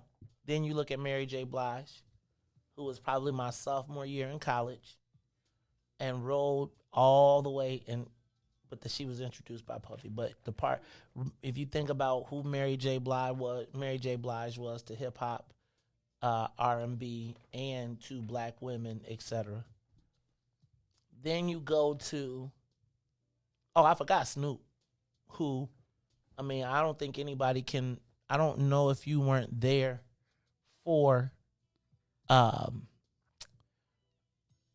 Deep Cover, the very first time that we heard Snoop on Deep Cover. And everybody was like, what the whoa, what? I think we've become so used to it. And we've become, I think when you think about the very first time you heard all of those artists, right? Like, I think they've become so household that you have forgotten that. Right?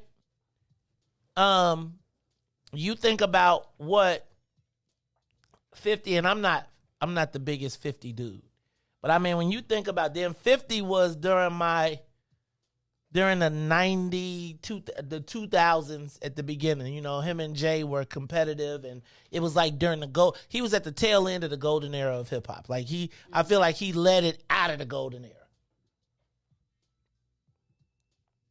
Kendrick, I'm not as familiar with, right? But I feel like for your generation, he's a very meaningful person that makes white slave comedies.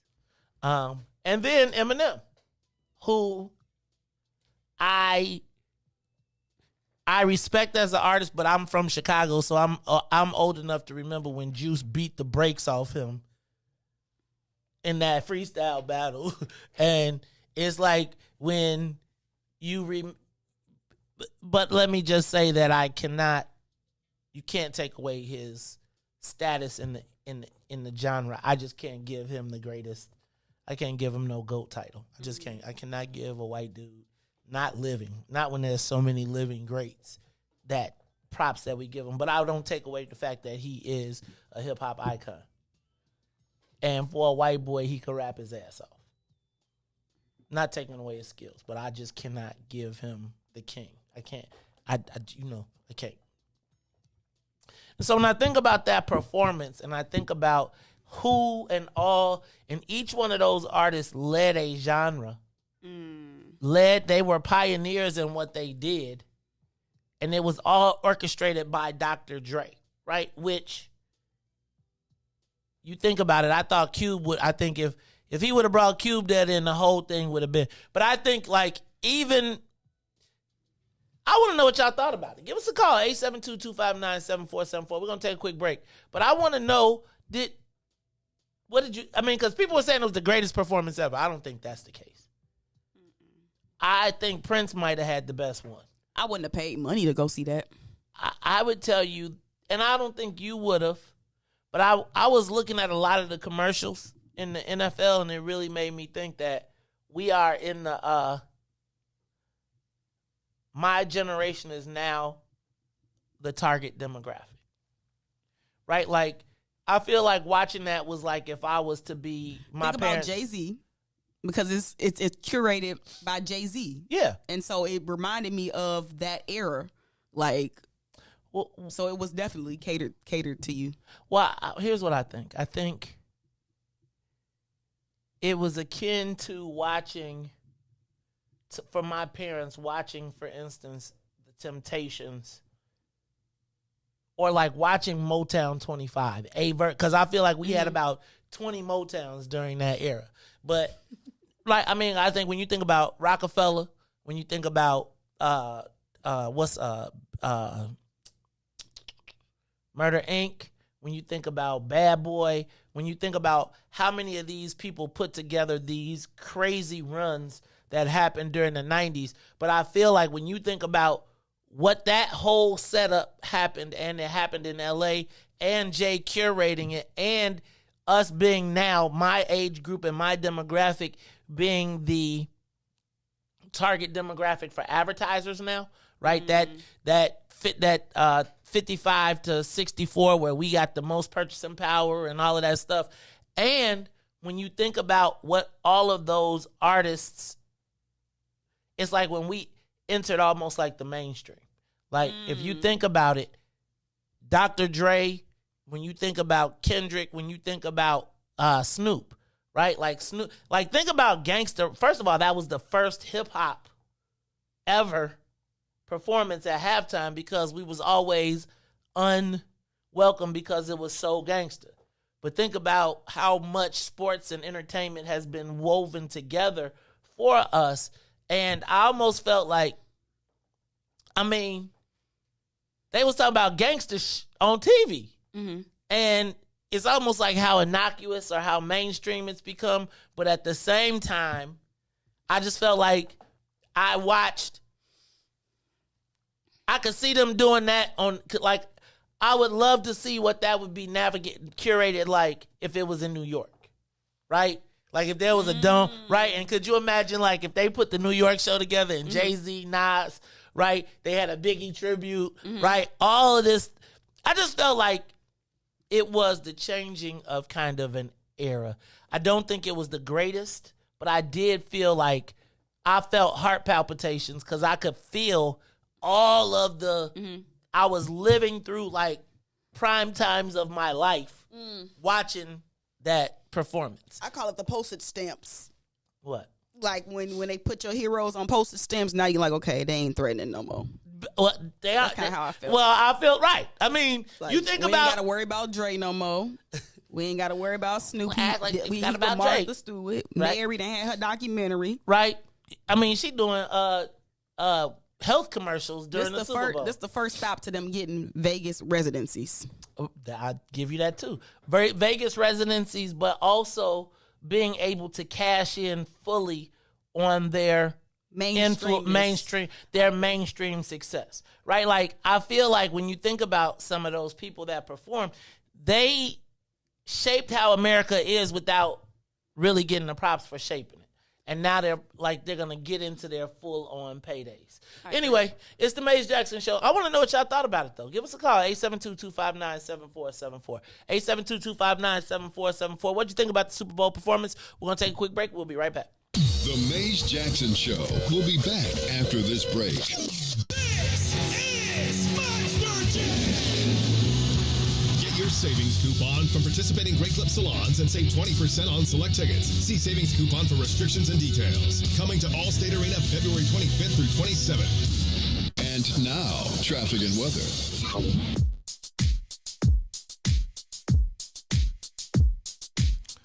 Good morning. What's in it for the Black People Media family? The time is now 7:41 a.m. I'm Reese the Ruler with your Chicagoland area sports, traffic, and weather report. Yesterday was Super Bowl Sunday as the LA Rams hosted the Cincinnati Bengals. Rams down 4 late as Stafford hits Cooper Kupp with a 1-yard TD pass after a flag to take the lead at under a minute and a half.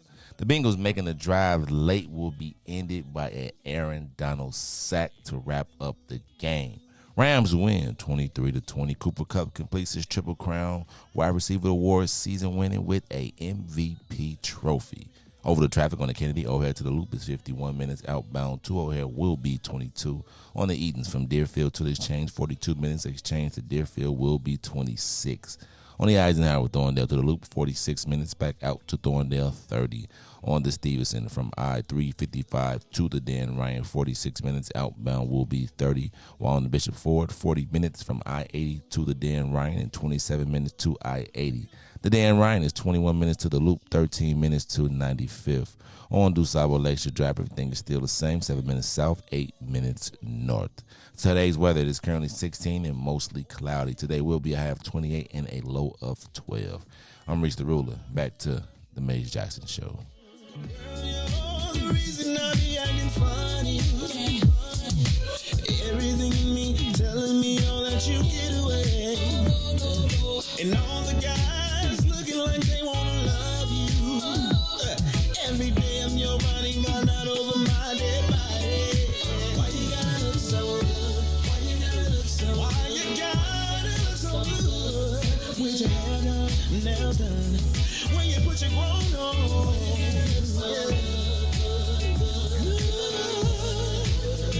It's something about you. When you put your clothes on. You are listening to the Maze Jackson Show. I'm your host, Maze Jackson. Got my girl Ruthie Moore in the building. DJ Riis the Ruler. I'm gonna tell you, Mary J. Blige. I felt like everybody came out. 50 Cent looked huge though. I was like, dang, 50. I was like, dang. But Mary J. Blige came out. She was stunning. Snoop. They said Snoop came out in what the Sydney Gamma Rose going to be wearing next year at the conclave. They was like, let me get that blue and gold. That was funny when I saw that meme. Shout out to the Sydney Gamma Rose. No shade. No shade. I don't want no problems. Yeah. That was funny, though. When I saw the blue and gold, I really did. I think, though, I'm just automatically a Whenever color. I see blue and gold together, me too. Right. Just like when I see blue and white. You know? What you think? Smurf? No, Dallas Cowboys. Don't get your mic cut off. And Reese, you laughing just a little too hard, homie. What's up, dog? You all right back there? I'm just checking on you, dog. Allergies, man. Allergies. I just want to make sure. You seem like you was chewing or something. I don't know. You was laughing a little hard over there, Reese. All right. So what do you think about the Super Bowl performance, Ruthie? I feel like you be an ageist. No. Yes, I feel like you didn't you wake up? Didn't your parents did your parents listen to? I feel like that's the music your kids be like, Dad, turn it off. You know, it was in. I don't know. I guess I'm just over the NFL in general. So probably nothing that they could have did would have made me feel like, oh, that was the greatest thing ever. I see the direction they was going in. It's like, okay, let's not go the Megan Thee Stallion twerking direction. Thank you. let's go Thank into you. the you know. No, nobody want to hear. Because y'all, I'm just going to tell y'all, do y'all know what y'all going to look like at 70 talking about, and I killed them, man, I rolled them, man, I smoked them all dead. May stop, because Dr. Dre and Snoop lyrics are just as No, they're not. violent. No, they're not. 187 on the undercover car. That's a murder. That's one that you just said. Yeah, but we didn't that's say a it. murder. We didn't That's say it. that's That's one a that murder. that's a murder. By the time y'all rappers get there, that's gonna be like that ain't gonna be nothing. It's gonna be 369 or something. Nah, still that's a cop. That's a cop Amen. term. Amen. It's a murder, maze. Yeah, but it ain't like rolling them up and smoking them in the backwood. And then 57,000 dead ops made in the basement after we killed everybody. Like literally. That we all know. From 963rd, 60 what? We not from 64, 65th. We not from 63rd. Right. Y'all killed y'all neighbors next door. My bad. On the next block. My bad. I'm sorry. 63rd Street. So how y'all gonna do that? Hey man, okay. Let me ask a question. First of all, what did y'all think about the performance? Did y'all see the baby fight? Ain't that your boy too? He was fighting on the bowling alley. Oh, I saw that. How's Fighting the baby mama's baby brother mama brother. on the bowling alley floor, getting your face busted because you But can't low stand. key though, I like. See, that's what y'all gonna have at y'all. That's y'all Super Bowl performance. But if you, I don't know. I'm just not a big believer in jumping people like that. I don't know like, what happened. We gonna fight. I want to know. You know what? I'm just telling y'all. Y'all couldn't even make it to the Super Bowl because y'all people was busy fighting at the bowling lanes. On this is how smart y'all was fighting on the boat, but on the lane, Ruthie. Right? They couldn't even stand up. Like I'm just telling you, me and Swill was at the Soul Train Awards when the deck went up with Snoop and Dre and all of them, and we was all there. Nobody went on the tarmac because we was at an airline hangar. Nobody went and had a fight on the landing strip. Yeah, not no more. No, they didn't go fight on the landing strip because they were like, planes come there. Bowling balls slide down the bowling lane so it's whack so you can't stand up. That's why you wear bowling shoes. And even as they were falling, busting their own faces, trying to... Anyway, somebody tell me, I'm not crazy. Please somebody tell me that y'all saw the halftime performance, and I want to know what y'all thought. No more pain, no more pain, no more pain, no more tears. Come on, man. Mary J. Blige, she put it down. I just was mad. But she was doing her Dre song. And you know what blew me though? You know the white people was going crazy when they heard the white people anthem. Because Lose Yourself is the white people anthem. They be like, we can rap too. It went good with the best part was though. Go ahead. It went good with the like to say, you know, like you only get one chance, one opportunity, you know. So see how they go making. See they go making excuses for the white boys. It didn't make sense. Like we're in the Super Bowl. It did. But it's still the white people anthem. They ain't do the black national anthem like that. And if y'all, somebody tried to say that We Gonna Be All Right is the new black national anthem. I was like, slap. We Gonna Be All Right is a black anthem, Maze. It was the soundtrack to the last revolution. Are they gonna play it in the slavery show? The Maze Jackson show. You don't, Maze. You gonna get up off of Kendrick. I mean, just like that white girl. All right, it's the Maze Jackson show. Riis, let's go to the live line. What did you think about the Super Bowl halftime performance? I felt it was generational. What's up, caller? Good morning. It's Ballhead. Ballhead, what's up, brother? Good How morning, you feeling this morning? Morning. We've been doing pretty good. I must say that I was really pleased with the show. Based on the choreograph, they allowed him to bring the hood to the Super Bowl. You know, as far as how they look at blacks, he brought it, and I mean the choreograph and all, the maps and in the hood, and had the brothers out there doing the crip walking and everything. You know what I'm saying? But they were all in line. He had the cars sitting out in front of the house. This is how we party, showing really how we are. We not shooting up, killing everything. We have a good time, and I was pleased about that. Now, the underlying thing was, okay, well, we're going to let you have a little bit now, but, they did well with what they gave them. Thank you, Naomi, for speaking. Hey, man, thank you, Ballhead. I agree. I think they did great with what they had. I think that to be the very first hip-hop you got to remember, there was a time when black radio would be like, we don't want no hip-hop. And a lot of, I would say that Dre, you think about Dre went through that whole point of when he was definitely banned from radio, right? They even used to hype up about being banned from radio. And you think about, I wish they would have brought me Chalet out there. So Dre could slap her or something? Nah, that would have been D Brown. My bad. Hey, it's the Mace Jackson Show. Let's go to the live line. What did you think about the Super Bowl halftime performance? There was some of that going on around there, too. It was interesting. I remember that. Oh, I saw that on TV. It's the Mace Jackson Show. Caller, what did you think about the halftime show? Maze. What's Satan. up, man? How you doing, man? I'm good. Hey, Ruthie, how you doing, Good Queen? morning. The halftime show. I'm gonna break this down. Halftime show, good. Halftime show was good. Entertaining, put it that way. Like the previous call said, brought the hood to the mainstream, but you gotta remember the Super Bowl was in Inglewood. So, there you go. That's where the stadium is at. Ain't no black people left, though. Right. The reason I seen your post yesterday on Facebook about how come Q wasn't there. Q did the Busch Series NASCAR intermission last Sunday during the Pro Bowl on FS1.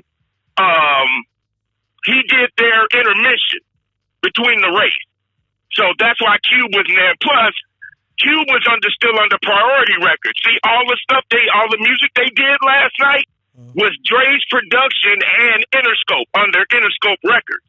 That's why you didn't see a lot of other outside people there besides Kendrick Lamar. I don't think Kendrick Lamar is under Interscope, but I might be wrong. But the majority of those 50 Cent, Snoop, all of those guys are under Interscope. Mary J, her last album, the No More Drama album, that's why she did No More Drama, because that's under Interscope and not under Uptown. All the classic stuff is all under Uptown with Andre Harrell. So that's probably why she didn't do that. And then, Kendu is getting some money. So she probably didn't want to get Kendu no money either. So you know how that goes. But yeah, overall, good. Entertaining. I'll put it that way. It was entertaining. Wasn't the best? Entertaining. I've seen, but I have seen worse last year's. I would say it was better than last year. That was better than last year with last year was with J-Lo. What's the other kid no. Was it J-Lo? Or was that the year before with old boy with all the flashy what is this kid's name? He's a new kid I like too. Bruno. Bruno's show was dope. Yeah, it was Yeah, nice. Bruno Mars. Was that not Bruno Mars, the other kid. The Weeknd. The Weeknd was whack. Yeah, the Weeknd. Whack, Yeah. whack. Yeah. Mr. Mask Scarface busted head. I drink cocaine for breakfast, Mr. That dude. I can't feel my face when I'm with you, but I like it. Hey, Maze, you want to see something entertaining?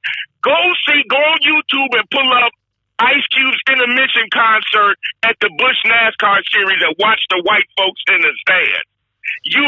You're gonna die laughing. It's hilarious. And NASCAR is pretty much a Southern type sport. So looking at all these country people out there listening to Ice Cube, it's funny. It's entertaining. It's very entertaining. You need to check it out. I'm definitely going to check that out. James, we appreciate you calling in, man. Thank you to James. Thank you to Ballhead. Both of y'all on y'all thoughts on the Super Bowl halftime show. I feel like I really enjoyed the show. And I really feel like it's going to usher in an era of black folks. Let me say this. I don't know what the Jay-Z deal was, and I know y'all gonna curse me out, but I did think that if his job was to put together a halftime show that counted, he finally hit one, right? I feel like the J-Lo was underwhelming. I think he did that for multiculturalism. I think The Weeknd was safety in a pandemic because nobody really wanted to do it. And then I think this one, like, I think they might have found their niche. I think that they hit the right. I do agree with Riis and Ruthie. Our music did have sex, drugs, rock and roll, and violence in it. I mean, you think about it, Dre was the creator, was the author, was the architect of what some people call gangster rap. I think here's what I think. I feel like with the Dre in my era, I feel like it was a movie, right? I feel like, when they say you see violence in movies and blah, blah, blah, blah, blah, I do feel like that. Some of it was imaginary. I don't think that we thought all of it was real. And I do think it documented. And so I don't want to minimize our role in the creation of this because it's really an evolution. And just like any creature, it continues to morph and move to the world. But I do feel like watching Dre and that group and knowing what they brought to the world, I do feel like it was more of a movie, not a reality. I think it was like they were more like seeing a gangster movie in black, like a hood gangster movie. I think now we're living it. And I think a lot of the artists now are actually living that. Like, I do think they were studio gangsters, right? Like, there was some realness to it, but most of it was probably made up art talking about stuff that they didn't actually do. What? Just for the sake of knowing, I just looked up the lyrics. I looked up the set list for the Super Bowl, and I just started at the top. The first song is The Next Episode by Snoop Dogg, and I looked up the lyrics, and Maze, this is just as bad as what we got today. I don't debate. I'm not debating that. I mean, it might even be worse, Maze. Honestly, I'm just looking at these lyrics. Okay, you're going to have to show it to me in a minute. But let me say this. I don't know that not everybody, that I think there were studio gangsters. I think a lot of people said a lot of stuff. I think a lot of the stuff that these artists talked about was stuff they heard about, saw. I think in some cases today, a lot of the stuff that the artists are talking about are things that they do. And I'm not going to say that there's a better or a worse. I am going to say that there used to be studio gangsters, which I think told all of these stories and drew up all this colorful stuff. I think we have some real people living some real stuff now. That stated, I think it's probably the same way. I think I'm old, right? And I think it's no different. I keep coming to this realization that is even though I can take 2 steps at a time, even though that I still feel young, I must tell you that I every day recognize that I am getting older.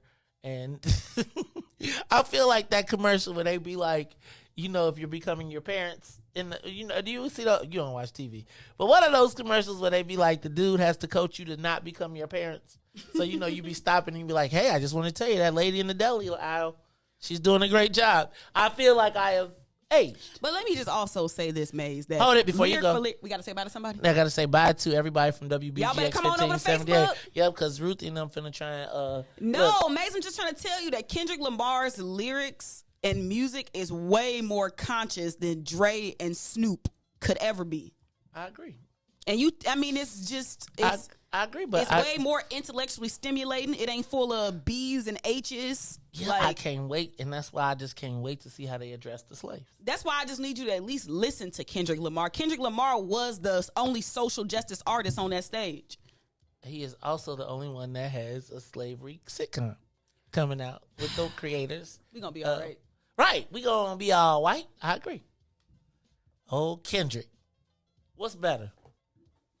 I mean, I think we got... Kendrick, There's more. Kendrick gonna lead all the conscious kids off the cliff. There's more culture in one Kendrick verse than that's probably in Snoop's catalog. If there was no Snoop, there would be no Kendrick. I disagree. I don't. Maybe if there was no Dre.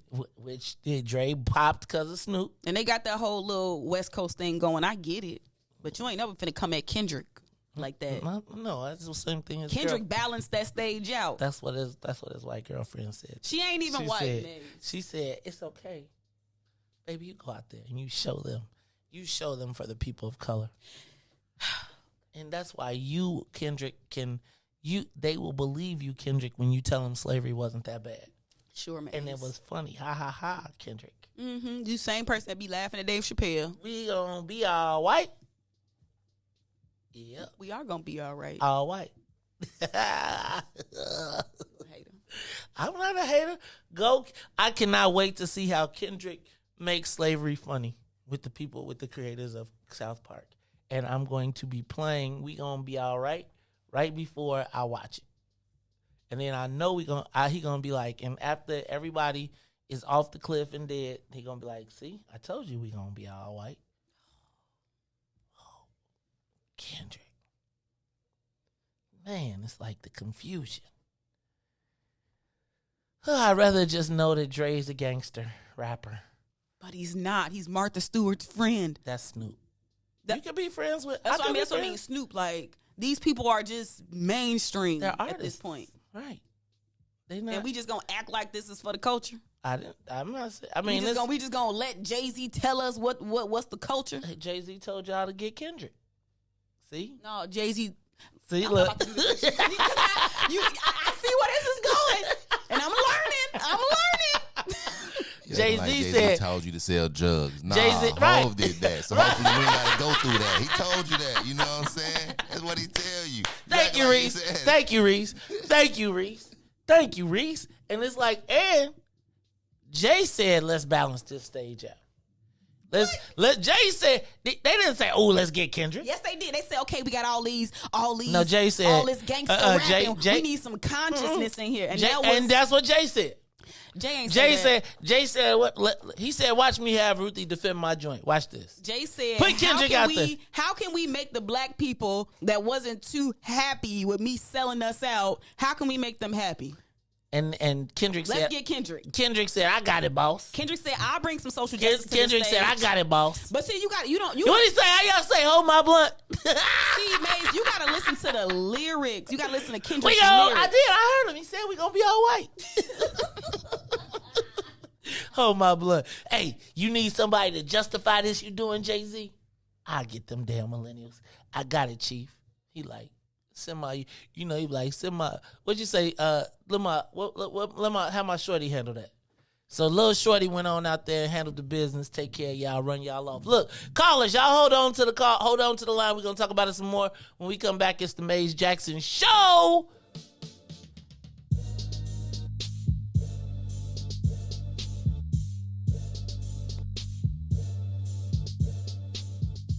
The Maze Jackson Show will be back after this break. This is Max Virgin. Get your savings coupon from participating Great Clip salons and save 20% on select tickets. See savings coupon for restrictions and details. Coming to Allstate Arena February 25th through 27th. Today, the Biden administration is releasing what it calls a new strategy to fight domestic terrorism. Following a 100-day review, federal officials are now laying out a new plan hoping to deter, detect, and prosecute domestic terror. They went to the Capitol waving their flags and looking for smoke. He was out there looking for justice. They was over there looking for votes. Ashley Babbitt was with him and told all the people that nothing could stop us. She climbed through the Capitol window, breached security, and called her shot, bro. The media say she a veteran. They paint the picture to make her look greater. But she disrespected the same country that she served. That makes her a traitor.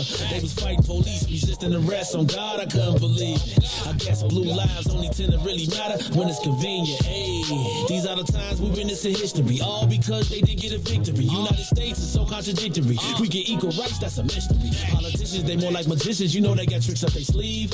We point out the flaws that's up in this country. You know they gon' tell us to leave. Somebody try to help me understand it. Always seems like a double standard. They be out here leaving us empty-handed. To certain rights we are not granted. The media is the culprit when it comes to the comparison. Cause when it comes to race, they always changing up the narrative. Terrorism. They say you a patriot, call you a hero. I call it terrorism. And that's on the real. You know what we know, I say it's terrorism. They say you a patriot, call you a hero. I call it terrorism. And that's on the real. You know what we know, I say it's terrorism. They say you a patriot, call you a hero. I call it terrorism. And that's on the real. You know what we know, I say it's terrorism. They say you a patriot, call you a hero. I call it terrorism. We still out here trying to get our reparations, but the government pump faking out here hesitating. I'm out here trying to keep my peace, so I keep meditating.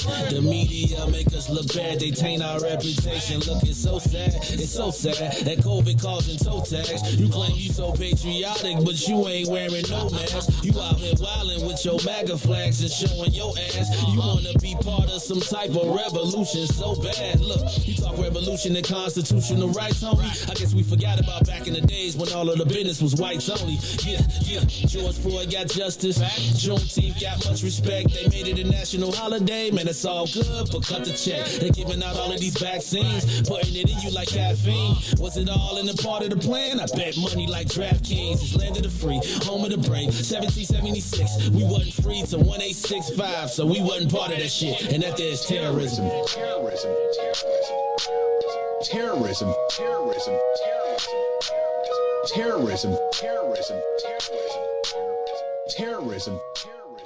You are listening to the most dangerous show in the morning. This is What's in It for the Black People Radio. Maze Jackson, the most vociferous advocate for black people in the world. For Ruthie Moore, for Todd Stroger, I am the host of the Maze Jackson Show, asking every single day, what's in it for the black people? And if you don't like it, you can still tell them Maze said, Mayor Lightfoot, man, we ain't accepting that. We ain't accepting that. Let's go. Yeah.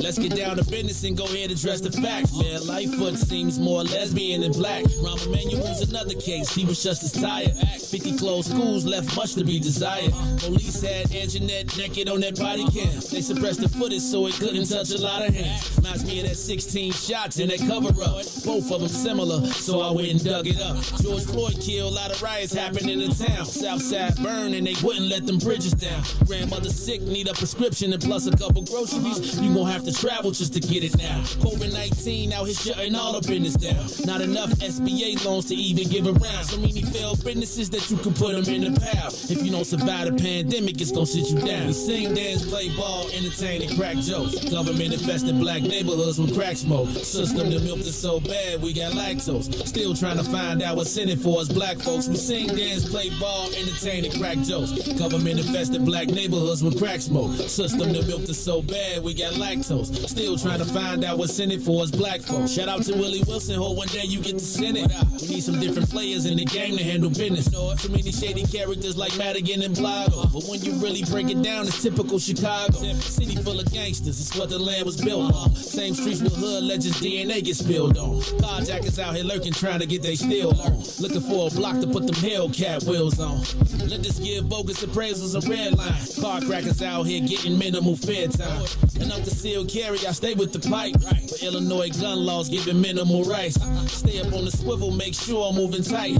Check all of my mirrors when I pull up to the light. Pick my homie up from out of town, man, he caught a flight. He was hella nervous, told him, shorty, this is a way of life. We sing, dance, play ball, entertain, and crack jokes. Government infested black neighborhoods with crack smoke. System that milked us so bad, we got lactose. Still trying to find out what's in it for us black folks. We sing, dance, play ball, entertain, and crack jokes. Government infested black neighborhoods with crack smoke. System that milked us so bad, we got lactose. Still trying to find out what's in it for us black folks.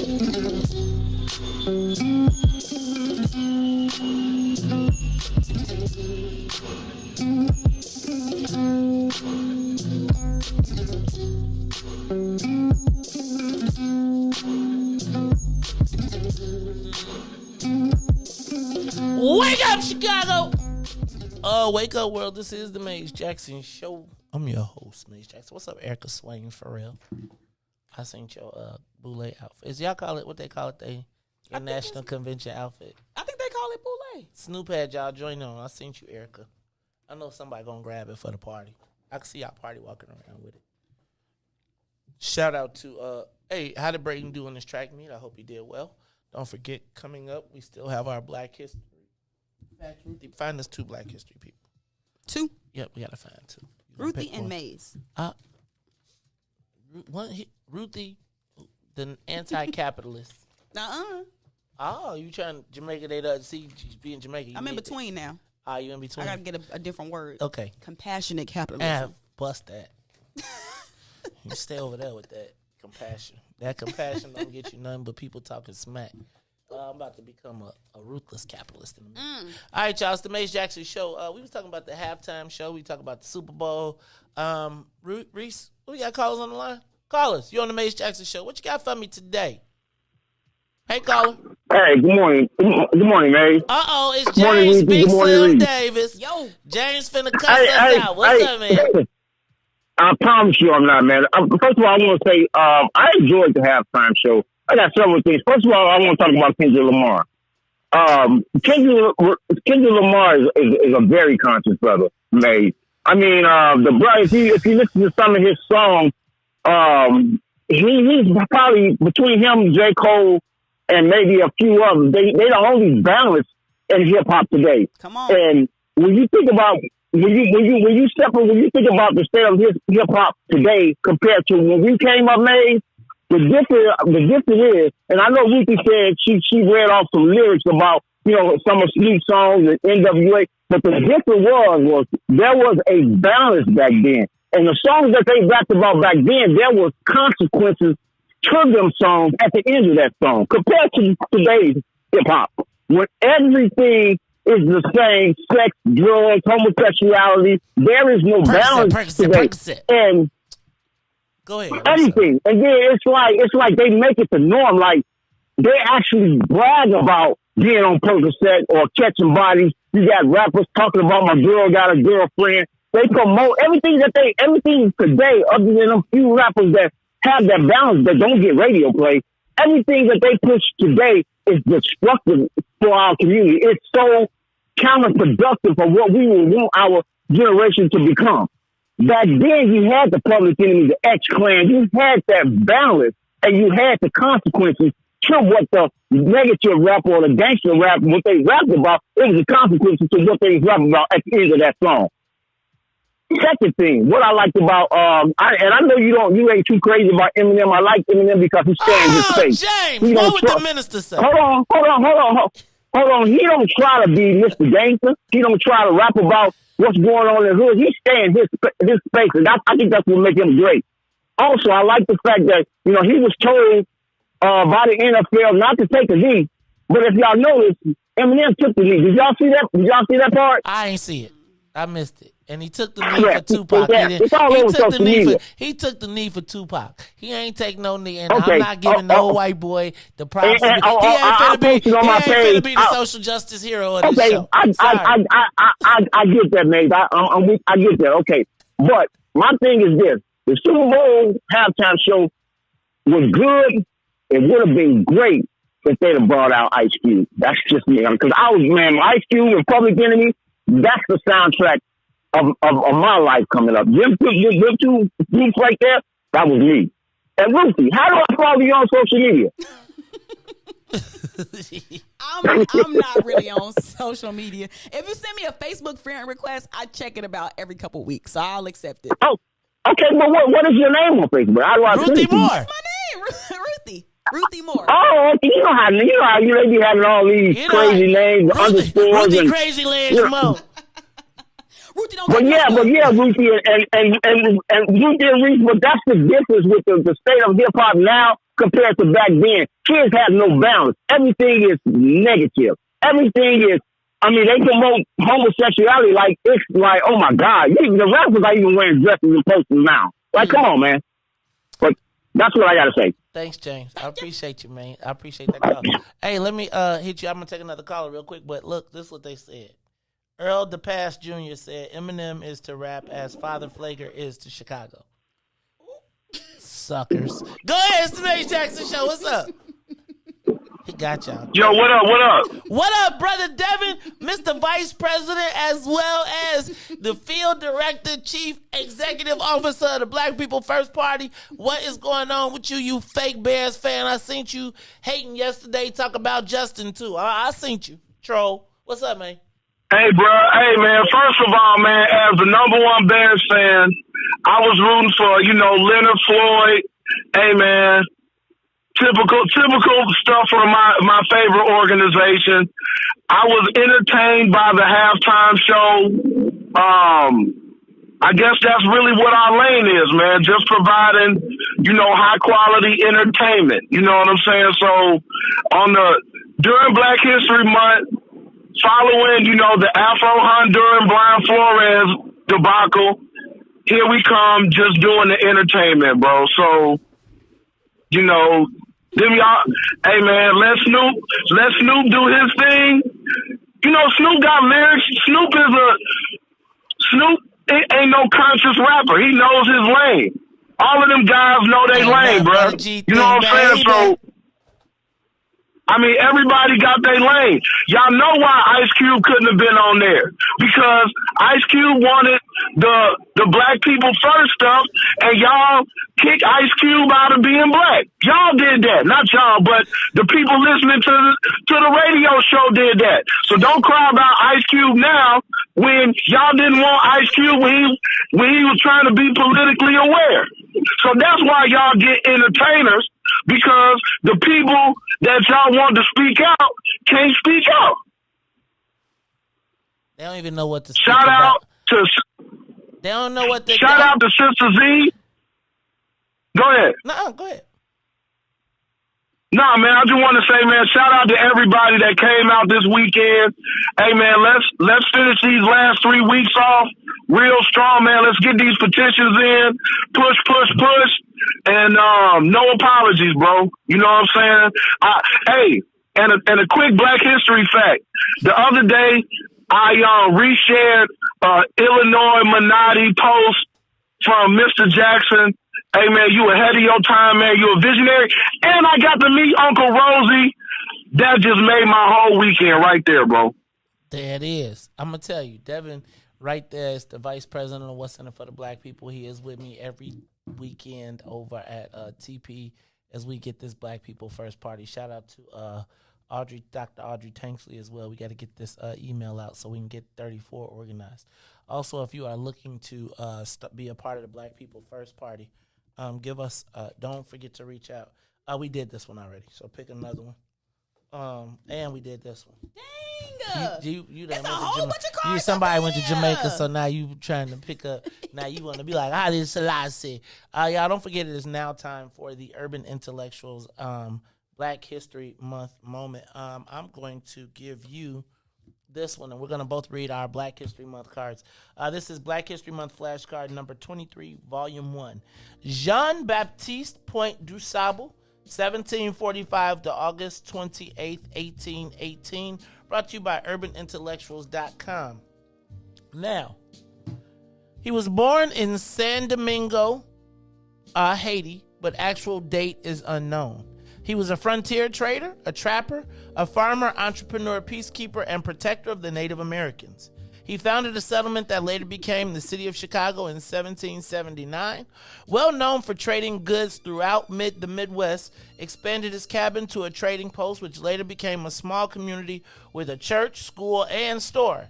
Had commercial buildings, docks, a mansion with fruit orchards, and livestock in 1776.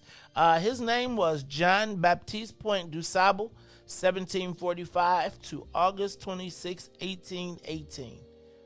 Yes, that is Jean-Baptiste Point du Sable. Ruthie, your Black History moment. Yes, Black History flashcard number 24, Volume 1. Joan Higginbotham, August 3rd, 1964 to present. Engineer and former NASA astronaut, the third African-American woman to go into space. She actively participated in 53 space shuttle launches and logged over 308 hours in space. Mae Jemison was the first African-American female astronaut and the first into space in 1992 aboard the Endeavour. Read the front again. Joan Higginbotham. You think she related to? You never know. They worldwide. It could be. All right, y'all. This is the Maze Jackson Show. That is your Black History Moment. Thank you to Urban Intellectuals for always being inspirational. Black History Month flashcards. Y'all get that. Riis, we got callers on the live line. Give us a call. 872-259-7474. What were your thoughts about the NFL Super Bowl and Kendrick slave-making movie, Kendrick the slavery comedian? Go ahead, caller. Maze, what up? Max, what's happening? Ruthie, what's up? Hey. Reese, what up? What up? It's good. What's going on? Hey, let me ask a quick question. Because I hear a lot of people talking about like the different. Go ahead. I'm just playing. Nah, I want to know if people know about this because my theory has been set on this for a lot of years. Has anybody heard of the secret meeting that changed hip hop? Yes. Okay. So you heard of it, so I know that my theory surrounds that as to why hip hop is the way it is today and music is the way it is today. Because back when you was coming up and you was like in that era, like I was a little shorty back then, but I was still conscious to the music. But for every NWA you had X-Clan, for every Mobb Deep you had a Wu-Tang, for every Snoop Dogg you had a Tribe Called Quest. Like you had a balance. But after I read that letter, whenever it got manufactured or whenever that meeting happened, they said whoever comes to this meeting got to sign everything away. So whereas if they say anything else about this meeting, that they'll lose everything that they ever worked for. It's been an imbalance in hip hop since then. But overall, to me, Super Bowl was dope. Kendrick was dope. I think it was just a well played show for the West Coast, and they represented it. Everybody did their thing. But that secret meeting that changed hip hop to me is the reason why there's a lot of misogyny and a lot of things going on in music to promote negativity. Could it be true? It's a 50-50 true false, but based on what I read, it makes sense to me. Hey, man. Hey, who that? That's gonna drop her off at work. Take her to we got Ness and what your name is on the live line. Hey y'all, we just want our reparations. Look, that is Janessa. That's Janessa and Ness on the way to work. Look at that, like the old school. They riding to work together. Ain't that cute? That's cute. Oh, we so happy to hear from y'all. Look, y'all, we got to get together very soon. And y'all know I was getting all type of love on my jacket. I wore my camo jacket out on Friday night, and I went to this place. I can't think of Recess, and everywhere I was at, people were stopping me like, "Yo, man, where you get that jacket? Where you get that jacket?" So I think Janessa, there's going to be a magazine reaching out to you to feature your creations and stuff because they googled you right on the spot. So look, I appreciate y'all. Y'all know I just want to be a little part of your success. So I appreciate y'all calling in. Ness, you know you the man with our station. All right, it's the Maze Jackson Show. We just out here trying to get our reparations. They said, we got it. The government hesitating and pump faking. And then they said, but Kendrick. But you know what? Ice Cube, sure enough, was missing from that show. Thank you, Devin, for bringing First of all, that up. I said that. Thank you, Maze. I said for that not yesterday. highlighting. Okay, you said it yesterday.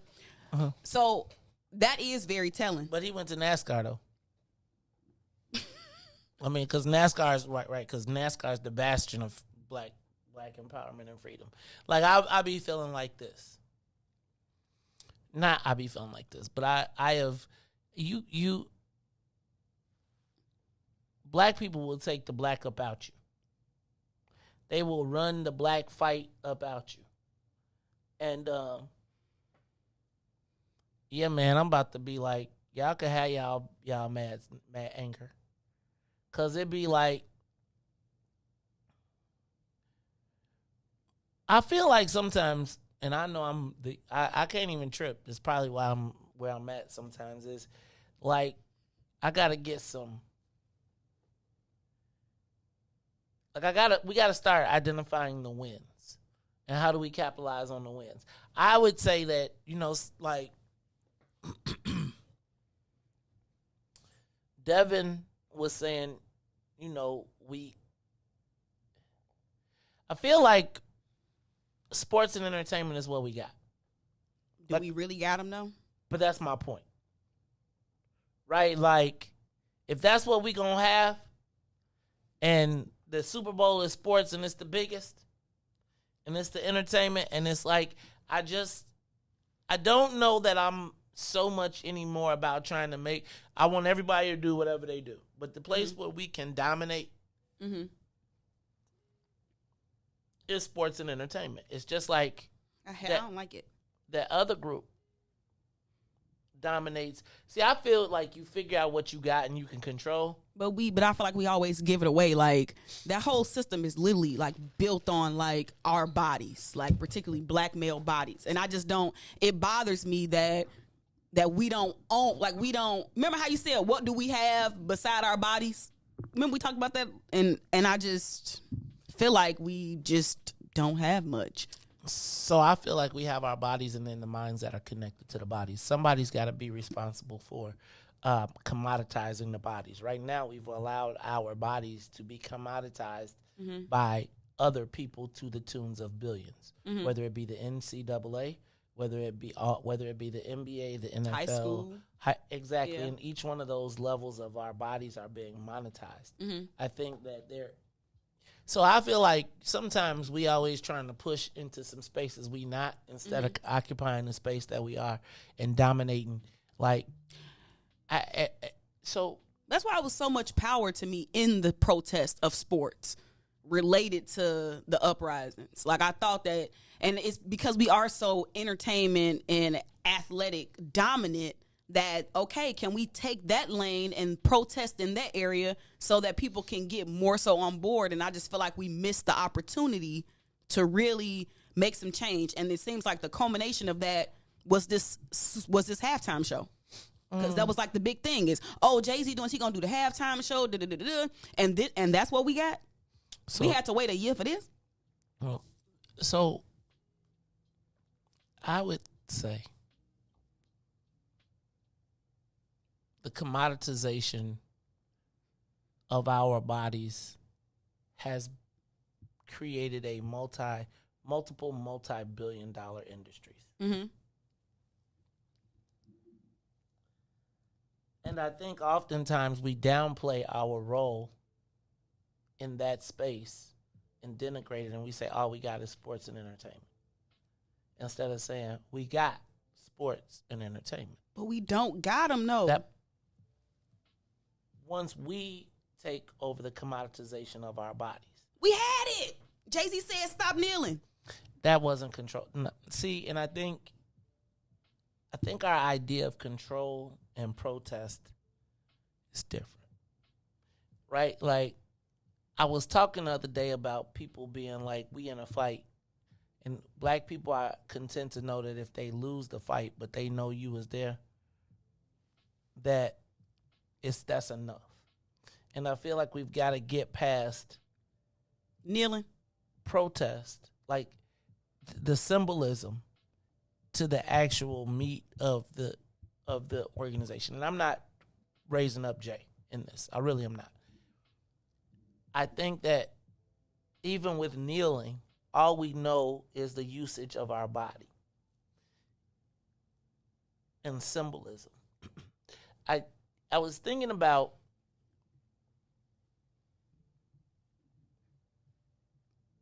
the amount of revenue that was generated yesterday on black bodies being commoditized. And I don't think the commoditization of it is kneeling. I think the commoditization of it is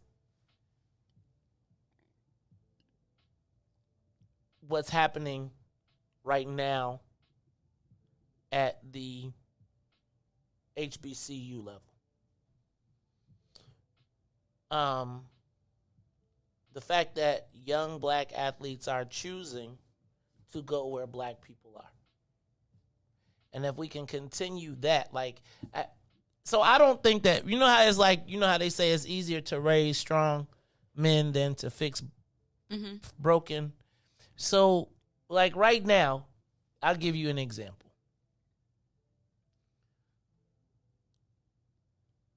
For the first time, I noticed, I'm going to probably be in trouble for this, but for the first time, and I'm not going to say the first time, in my recent time, Leo, it just beat St. Rita.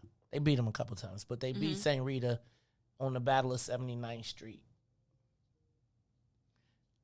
And I was thinking, like, I've always said, like, if all the dopest black kids that parents that are going to go to a Catholic school sent their kids to a Catholic school, that, like, if they was going to all send them, they go to Leo instead of Rita, right?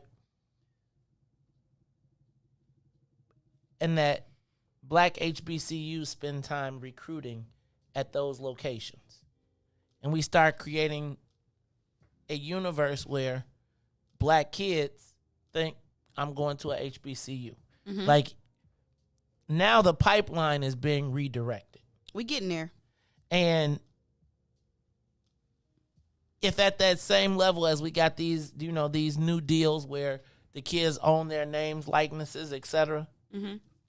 Imagine creating a high school level of quote unquote agents that were black, that could now monetize these relationships that people had for free because they could get for a free sandwich. And then at the college level, someone that I feel like we almost downplay the fact that, you know, just when we say all we got is sports and entertainment, we have no billion-dollar industries where at some point in our future we could take, if that makes sense. And I feel like we should start to really think about how do we dominate this space. Where, again, say, for instance, they're trying to get the black dude to own the Denver Broncos, right? Because the NFL now has to fee. But imagine if all the free agents was like, that's where we going. It'll never happen. So, again, we was there. I'm trying to tell you, the closest that I feel like we didn't got in my lifetime was during the NFL protest when the NBA was like, we sitting this one out. The NFL players was like, we sitting this one out.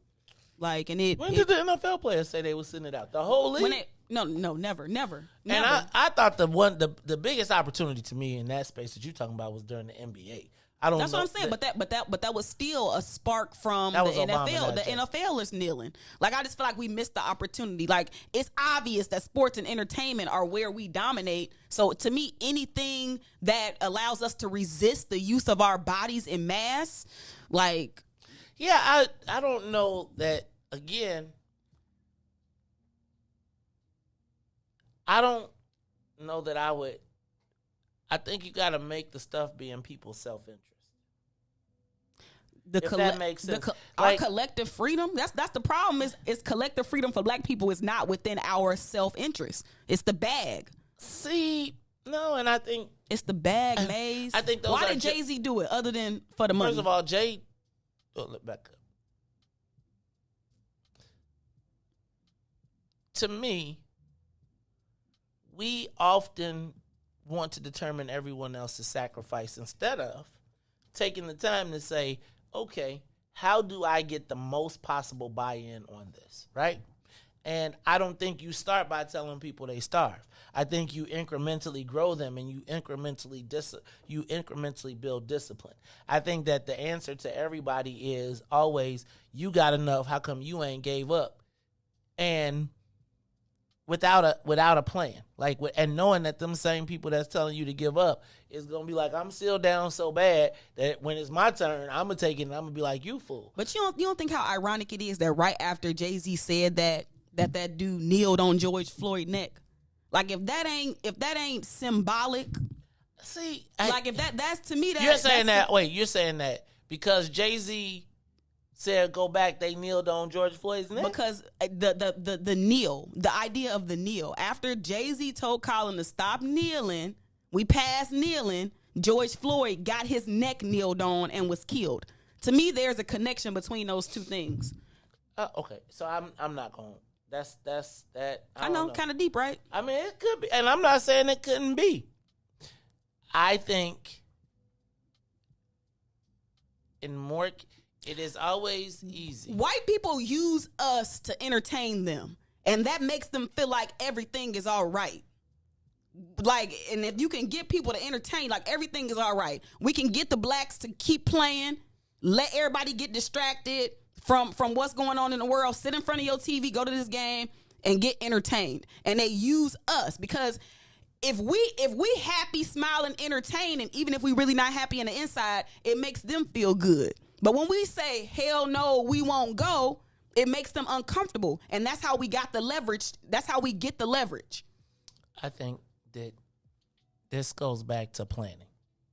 And I know that everybody wants everything to be spontaneous, but I don't think that that's how it works. And I just think that if you are going to do that, right, and I'm not saying you're going to do it, but I do think that there has to be some infrastructure laid. Because, again, you're going to tell me to starve, and I haven't ever been trained on how to deal with money, right? So you telling a person who may be making all this money, but it's all dependent on game day cash, et cetera, and if you don't have a plan for that person, right? If you don't say, okay, guys, we're going to go, like, that's why there's a strike fund, right? It's why there's, like, when they're going to do a bus boycott, people start to put in place transportation and carpools, because you can't ask people to sacrifice everything. It always go back down to the bag. That's why we can't get nowhere, because it go back to the bag. But essentially, we do can. It's just how much are we going to be collective about it? And how much of the bag? I don't think that you can think that any real movement is going to sustain itself if you can starve the people. Like, I mean, I think if you, it does go back to the bag. That works, but like the bus boycotts, like it worked. We know if we starve them out, like it does work. The bus boycott didn't work. It worked, but it didn't work because, again, if we talked to old boy, there were black bus companies that we went back to the white company instead of starting the black bus company that happened there. So I just don't think that we plan all the way to the end. And that is, like, what is the outcome? And I swear to God, I feel like 3/4 of the reason a lot of times we can't get buy-in is because we haven't really taken people into consideration. We've taken the thought of what we want to do, but we don't necessarily take the plan to get the buy-in together, right? So, again, I think a lot of the times there's a difference between when you operate with lack and you operate with excess. And I don't think that there's enough communication.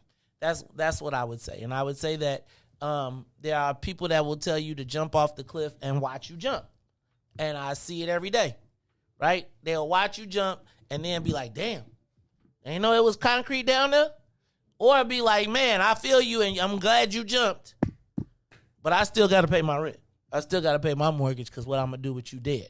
So I just think we got to think about it. I think there is just this anti-planning thing in our community where we want this spontaneous revolution. I don't think it's anti-planning. It's just when you try to plan too much, it don't work out because it always going to go back to... That's why you call contingency. It always goes back to fear.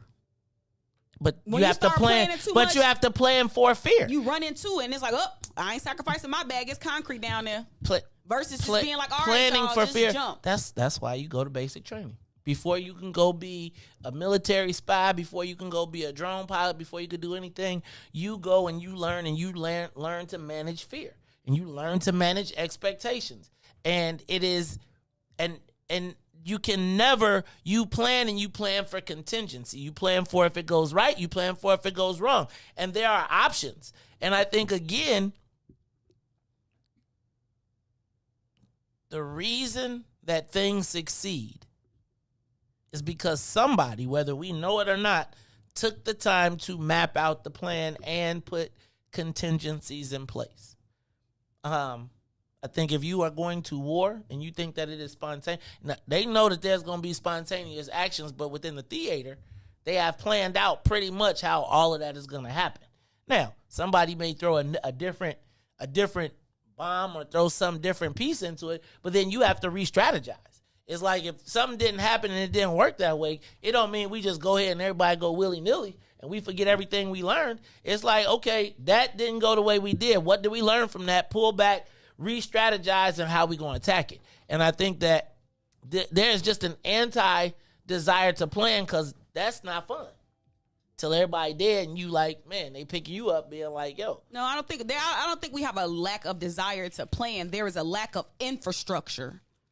So when you ain't got the infrastructure, sometimes you can't plan everything. If you ain't got no food, you can't plan your meals out.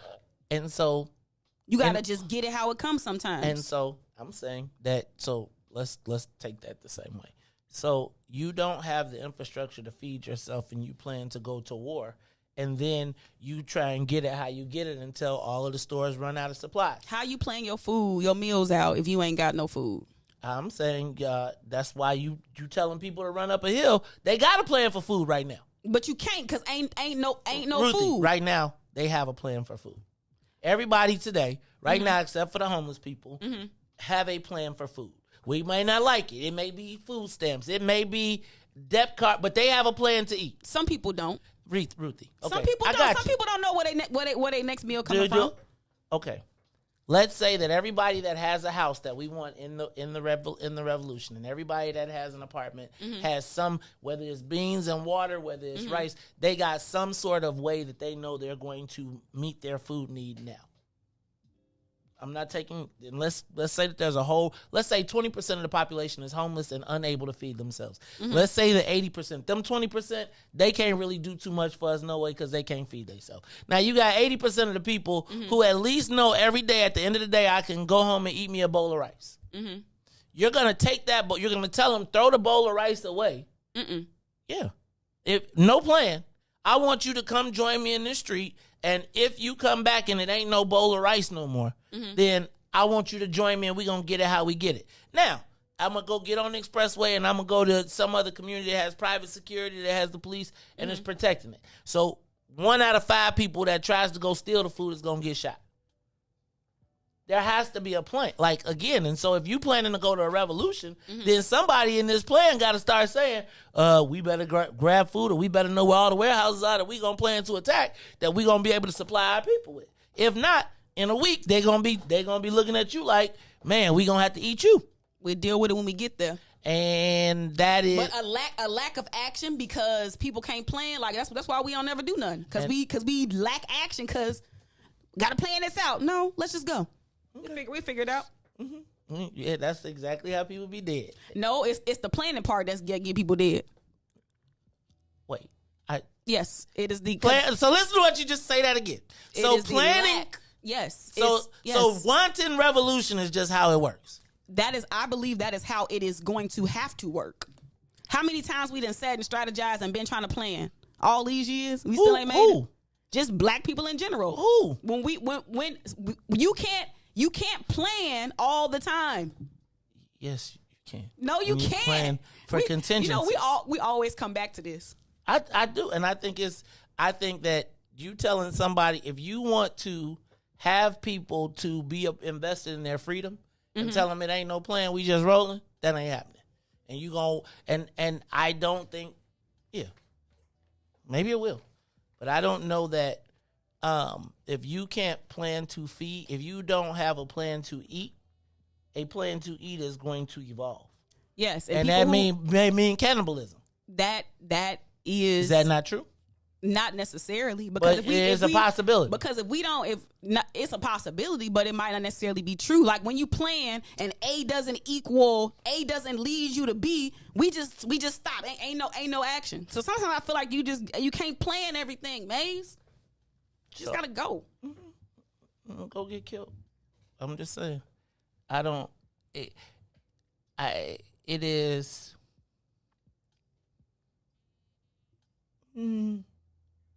interesting. I'll just put it that way. Riis, let's take a quick break.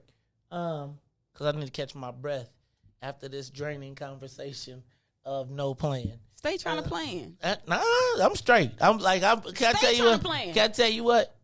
I'm gonna let y'all, and y'all got 6 months, and we ain't got to worry about planning.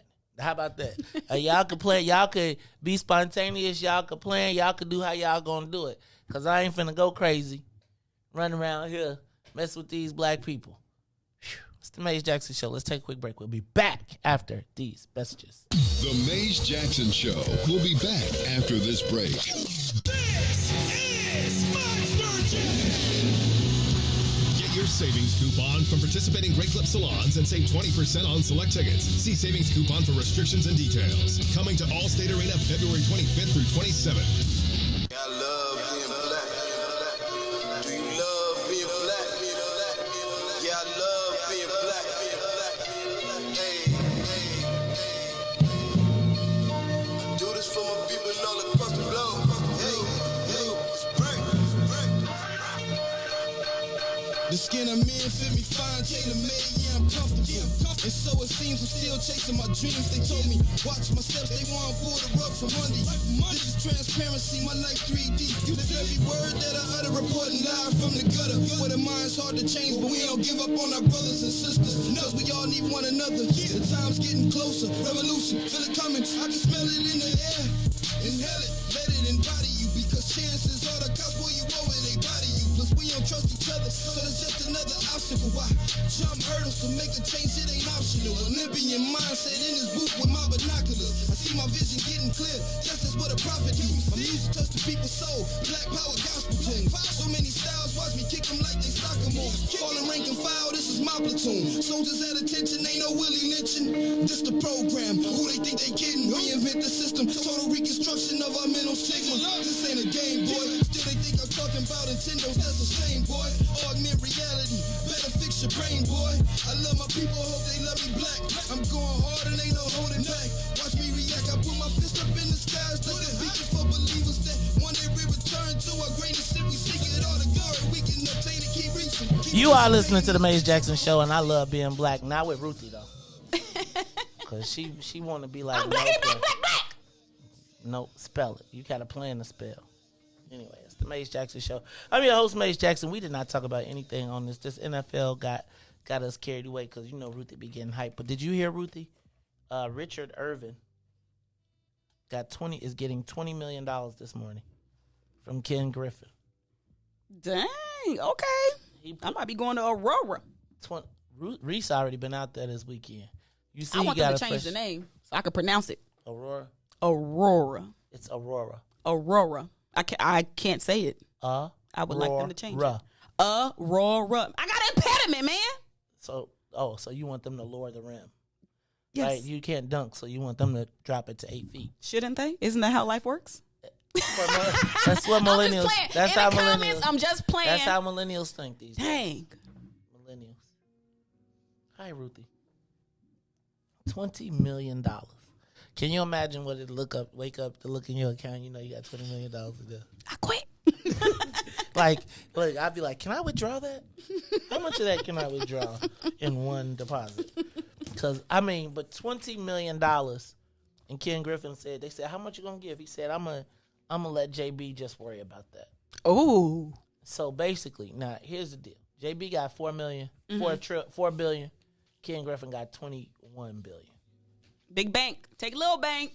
Big bank, take little bank. Do you think it's going to be enough to help Richard Irvin get through the Republican primary? I'm just going to say it like this. There's no amount of TV commercials that J.B. Pritzker can pay for that when I see him come on the TV that I don't think is BS. Really? And every time it comes on. Wait. Every time a JB commercial come on, particularly, and I can't skip it, you going to make me watch the whole thing too? I just shake my head at it. So it's having the opposite effect on me. Why do you, wait, I'm lost. Are you been hanging out with Riis? Y'all been hanging out on the weekend and tell me. You know what's interesting? This might be like a difference in campaigning from today versus back in the day. Those commercials have oversaturated. I think it's a poor campaign strategy to oversaturate the market with your commercials, particularly if when people see those commercials, it make them sick to their stomach. And that's what's happening. I'm seeing way too many JB commercials, and every time I see it, I'm just like, this is having the opposite impact and opposite effect. I don't even but you just be mad. I don't like seeing people caping for them. I don't like none of it. Now I do think it is. I mean, how much they pay you to say this about him? It's having the opposite effect on me. So I don't know if other people if that's happening, or if they just.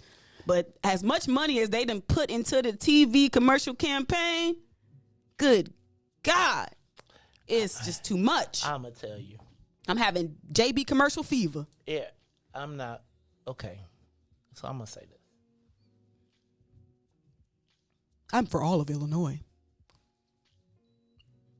The challenge that I have is that they are able to make, how do you say it? We be down so bad. Mm-hmm. And so to get the resources that we need, oftentimes they're able to put some of our most credible people in peculiar positions. Does that make sense? Mm-hmm. Like, it's tough for me. And I realize in politics, there's no permanent friends, there's no permanent enemies. And we all got to do our thing, but it is a challenge for me to watch what black people will ignore. To get theirs. Like, I often wonder, what is the conversation? Like, when the conversation comes up, like when JB comes to a black person and says, I need you to be in a TV spot for me. Before that, he done already gave him something. I get it because I know that black businesses struggle and black business owners struggle. And so if you want to participate on a state level, you got to get in line. And it's just sad because it's just like, okay, you got yours, but what about everybody else? But I understand, but like it's hard being a black business owner, especially if you want to do business with the state. You got to keep your mouth shut. Or you got to say it when they ask you to. True that. And it's the challenge of state funding, right? I know y'all gonna be mad at me, but it's kind of the whole,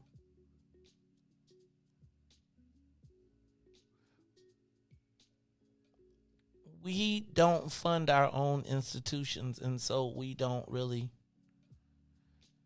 oh God, I'm not even gonna talk about this, but I do feel like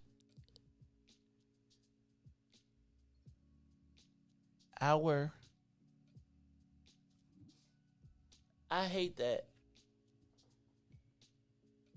we're in a position where even our freedom fighters are compromised. Mm. I think about all of the things that we know and all of the things that the children hear and see, and the confusion that it must often cause.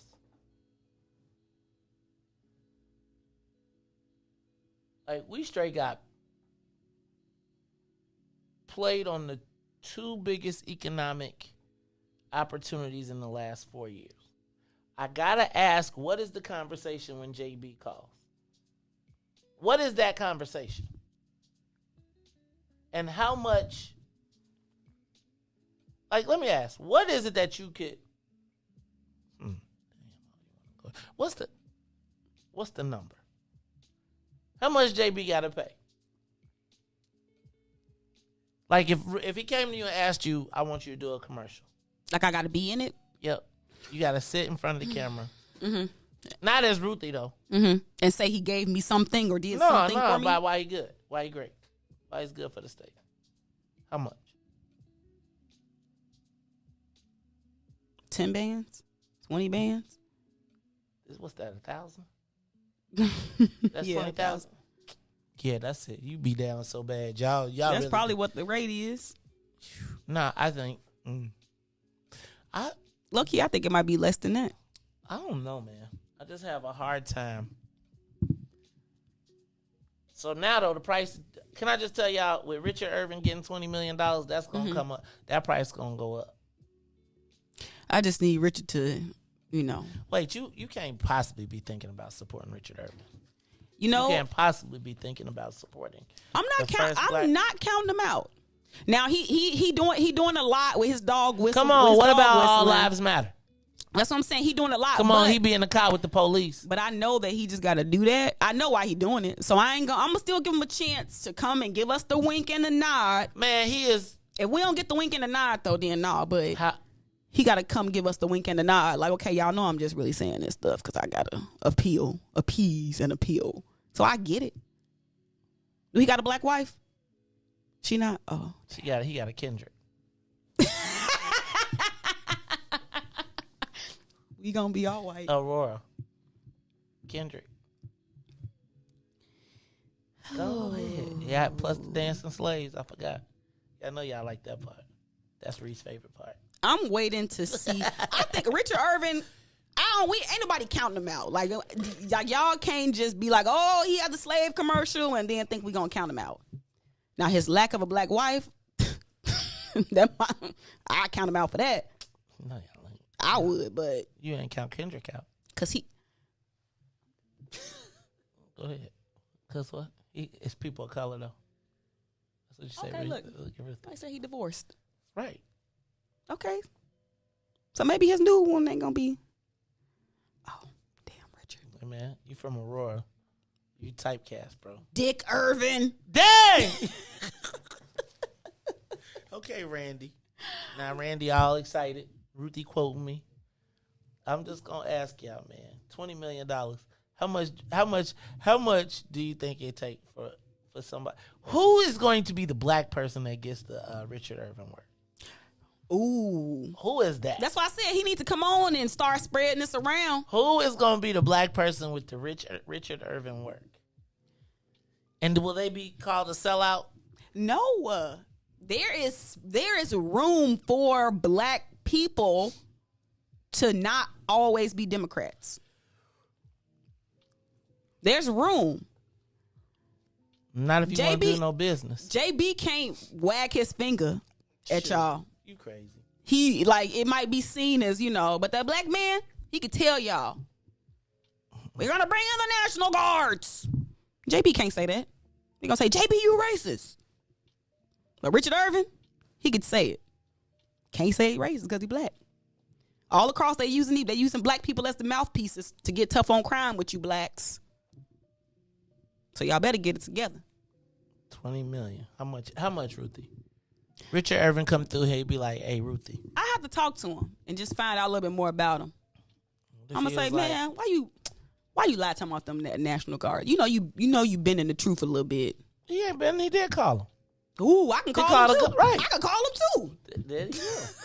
He ain't lying. You can call. It don't mean they gonna answer. I called though. You know what I'm saying? I called. I don't know. I need to see the other candidates. Ain't nobody else. We ain't got no third candidate. That then came out. Old girl who used to come troll me every day. Who was trolling you every day, Maze? I'm not gonna say her name because she used to come on and troll me every day. I was thinking that's probably not working out pretty good for you right now, huh? Since you want to troll me every day and you want to be lieutenant governor now, huh? Oh, you want to be the black person? That's okay. I'm gonna have to remember. Rotated people. I had this really funny situation the other day too. When do you?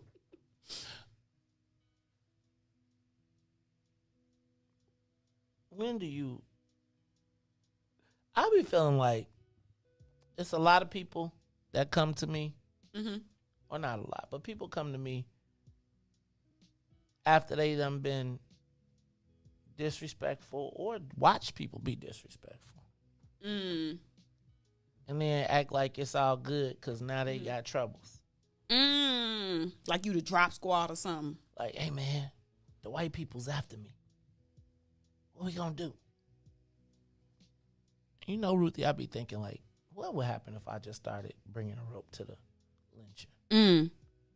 Right? Because it's like everybody get to be talking smack. It'll be a lot of strange fruit. Man. Oh no. I was just thinking this weekend. I saw it was cool. I had people like, man, you paved the way. And then I was like, did you reach back? And then it was like quiet. It's like it's a precarious position because I'd be happy to have taken the bullets, I was at this thing where like everybody in the room was like, I remember when they was not doing it. And everybody was doing it and they living it up and they kicking it and they like, man, you sure got your ass kicked, but thank you. And I'll just be like, did you ever, like one time, now that it's all good, even say, hey, we should, holla at Maze, we should. And I'm probably about through. I said after this Kerry election, I'm probably about to be through with this politics stuff. Like, I'm about to go ahead and make me some money and enjoy myself because I do feel like I have put a lot on the line. And everybody has been like, ooh, watch out for that tree. Do a lot of sacrificing. And be like, man. And I was just realizing, like, a lot of sacrifice for a lot of people to kick it. And that's deep, Maze. No, I mean, and it's like, it's weird because I be in spaces and I just be like, you know, I can see that. It's kind of like you clearing the forest with a sickle, and then you got mugs behind you dancing and kicking it with music. Like, I can see that. It's like, but hold on. Y'all ain't gonna help me do this. Right. Yeah. Like, y'all gonna watch me work? Thanks, Maze. Taking selfies. Right. Ruthie, it was crazy. I did not take one picture this weekend at the Bulls game. Not one. And it was weird because, you know, you usually be like, I really do. I wish I would have took one with my family because it was the three of us. But I was just thinking, like, the things that used to get me all geeked up, I got to find something new. It might be more intrinsic. I just think things I'm you old. can't touch. Yeah, I feel like I'm getting old officially, and I feel like that's why I was saying like the Super Bowl. I want to be in bed by 10. If I was to go, if we was to go to All-Star game next weekend, we can't because we're on the campaign trail. But I'd be in bed by 10 o'clock. We'd have seen everything you saw on TV. But who wants to go to Cleveland? Cleveland sucks. What? What's in Cleveland? Not a damn thing. Bone Thugs and Harmony. Cleveland is the city where we come from, so run. And they run. They ran up out of that mud. You see they went to LA. Bone Thugs and Harmony. But their career is at the crossroad right now. Oh, no, you didn't set that joke up. Lonely. Don't do Bone Thugs. That's if they perform, He's it'll be lonely. 1999. Hey, y'all. I want to. I'm also thinking about getting a box for the New Edition concert. If you have any interest in going to New Edition, it's $500, right? $500, but it's all you can eat, all you can drink, plus parking. What? You get to hang out with you? And then, you know, I want to fight Ronnie DeVoe, but the rest of it is all good still. It's the Maze Jackson Show. Ruthie, I think that's about it for today. Yes. What? Tired. What you tired from? These intellectual conversations. Man, you wore me out with the You wore me out. Don't mark me. Remember when I used to think people was like, don't mark me. It's don't mock me. Yeah, you know how we do. Like, don't mark me. Stop marking me. Like, and then did you see the post this weekend where it says sorry for your lost versus sorry for your loss? Because you ain't lost. But you could say lost. It could be either one, right? It really it's not supposed to be. It's really sorry for your loss. But you could say sorry for your lost, like the family member that you lost. Have you ever heard somebody call somebody a grammar Nazi? Yes. Like, I don't think you can say that no more, can you? Yeah, and a soup Nazi too. Can you still say it, or is it like You can say grammar Nazi and soup Nazi. Okay, well, I'm not a grammar Nazi, so I try not to correct people too much. I'll do it to the side. Are you the one that do it out loud? I don't, unless it's my kids. Okay. And I'd be like, yo. Oh, dang, I got Happy Valentine's for my baby. My G baby. Look at her. She got why her baby hair is on point like that? Cuz. Hold on, let me let y'all see.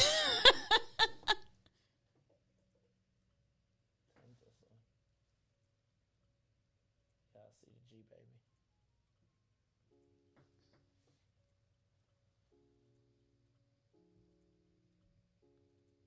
That's her. All right, it's Valentine's Day. Look, y'all, this is the Maze Jackson Show. I got to go find some Valentine's Day gifts. Cause I was like, I woke up and Carrie be playing Beat the Clock, so you wake up and it's like I was leaving out, so she must have slid it down there before I went to bed. Don't get the flowers from the side of the road. Oh, I never get those flowers. Okay, good. I'm not the big flower guy anyway, though. All right, y'all. It is the Maze Jackson Show. So for Maze and Riis and Ruthie, I am the. Ooh, what is? Somebody said Maze said, "Give me some money." Is that my cash app? For Maze and Riis and Ruthie, I am the host of the Maze Jackson Show, where every single day we ask the question, what's in it for the black people? And if you don't like it, you can still tell them. Maze said, we out of here.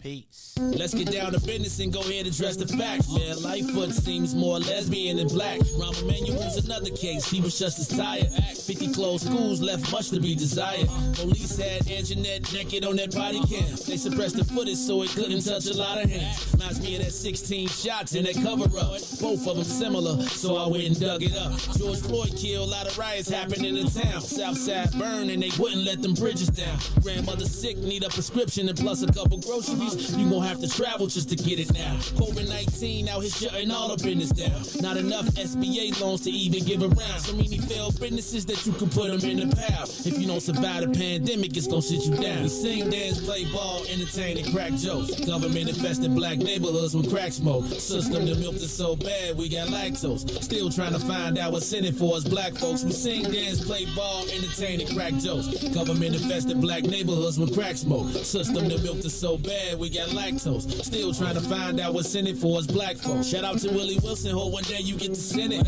We need some different players in the game to handle business. So many shady characters like Madigan and Blotto. But when you really break it down, it's typical Chicago. City full of gangsters, it's what the land was built on. Same streets with hood legends, DNA gets spilled on. Carjackers out here lurking, trying to get they steal on. Looking for a block to put them Hellcat wheels on.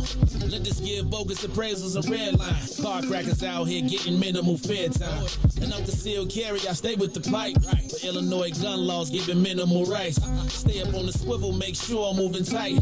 Check all of my mirrors when I pull up to the light. Pick my homie up from out of town, man, he caught a flight. He was hella nervous, told him, shorty, this a way of life. We sing, dance, play ball, entertain, and crack jokes. Government infested black neighborhoods with crack smoke. System that milked us so bad, we got lactose. Still trying to find out what's in it for us black folks. We sing, dance, play ball, entertain, and crack jokes. Government infested black neighborhoods with crack smoke. System that milked us so bad, we got lactose. Still trying to find out what's in it for us black folks.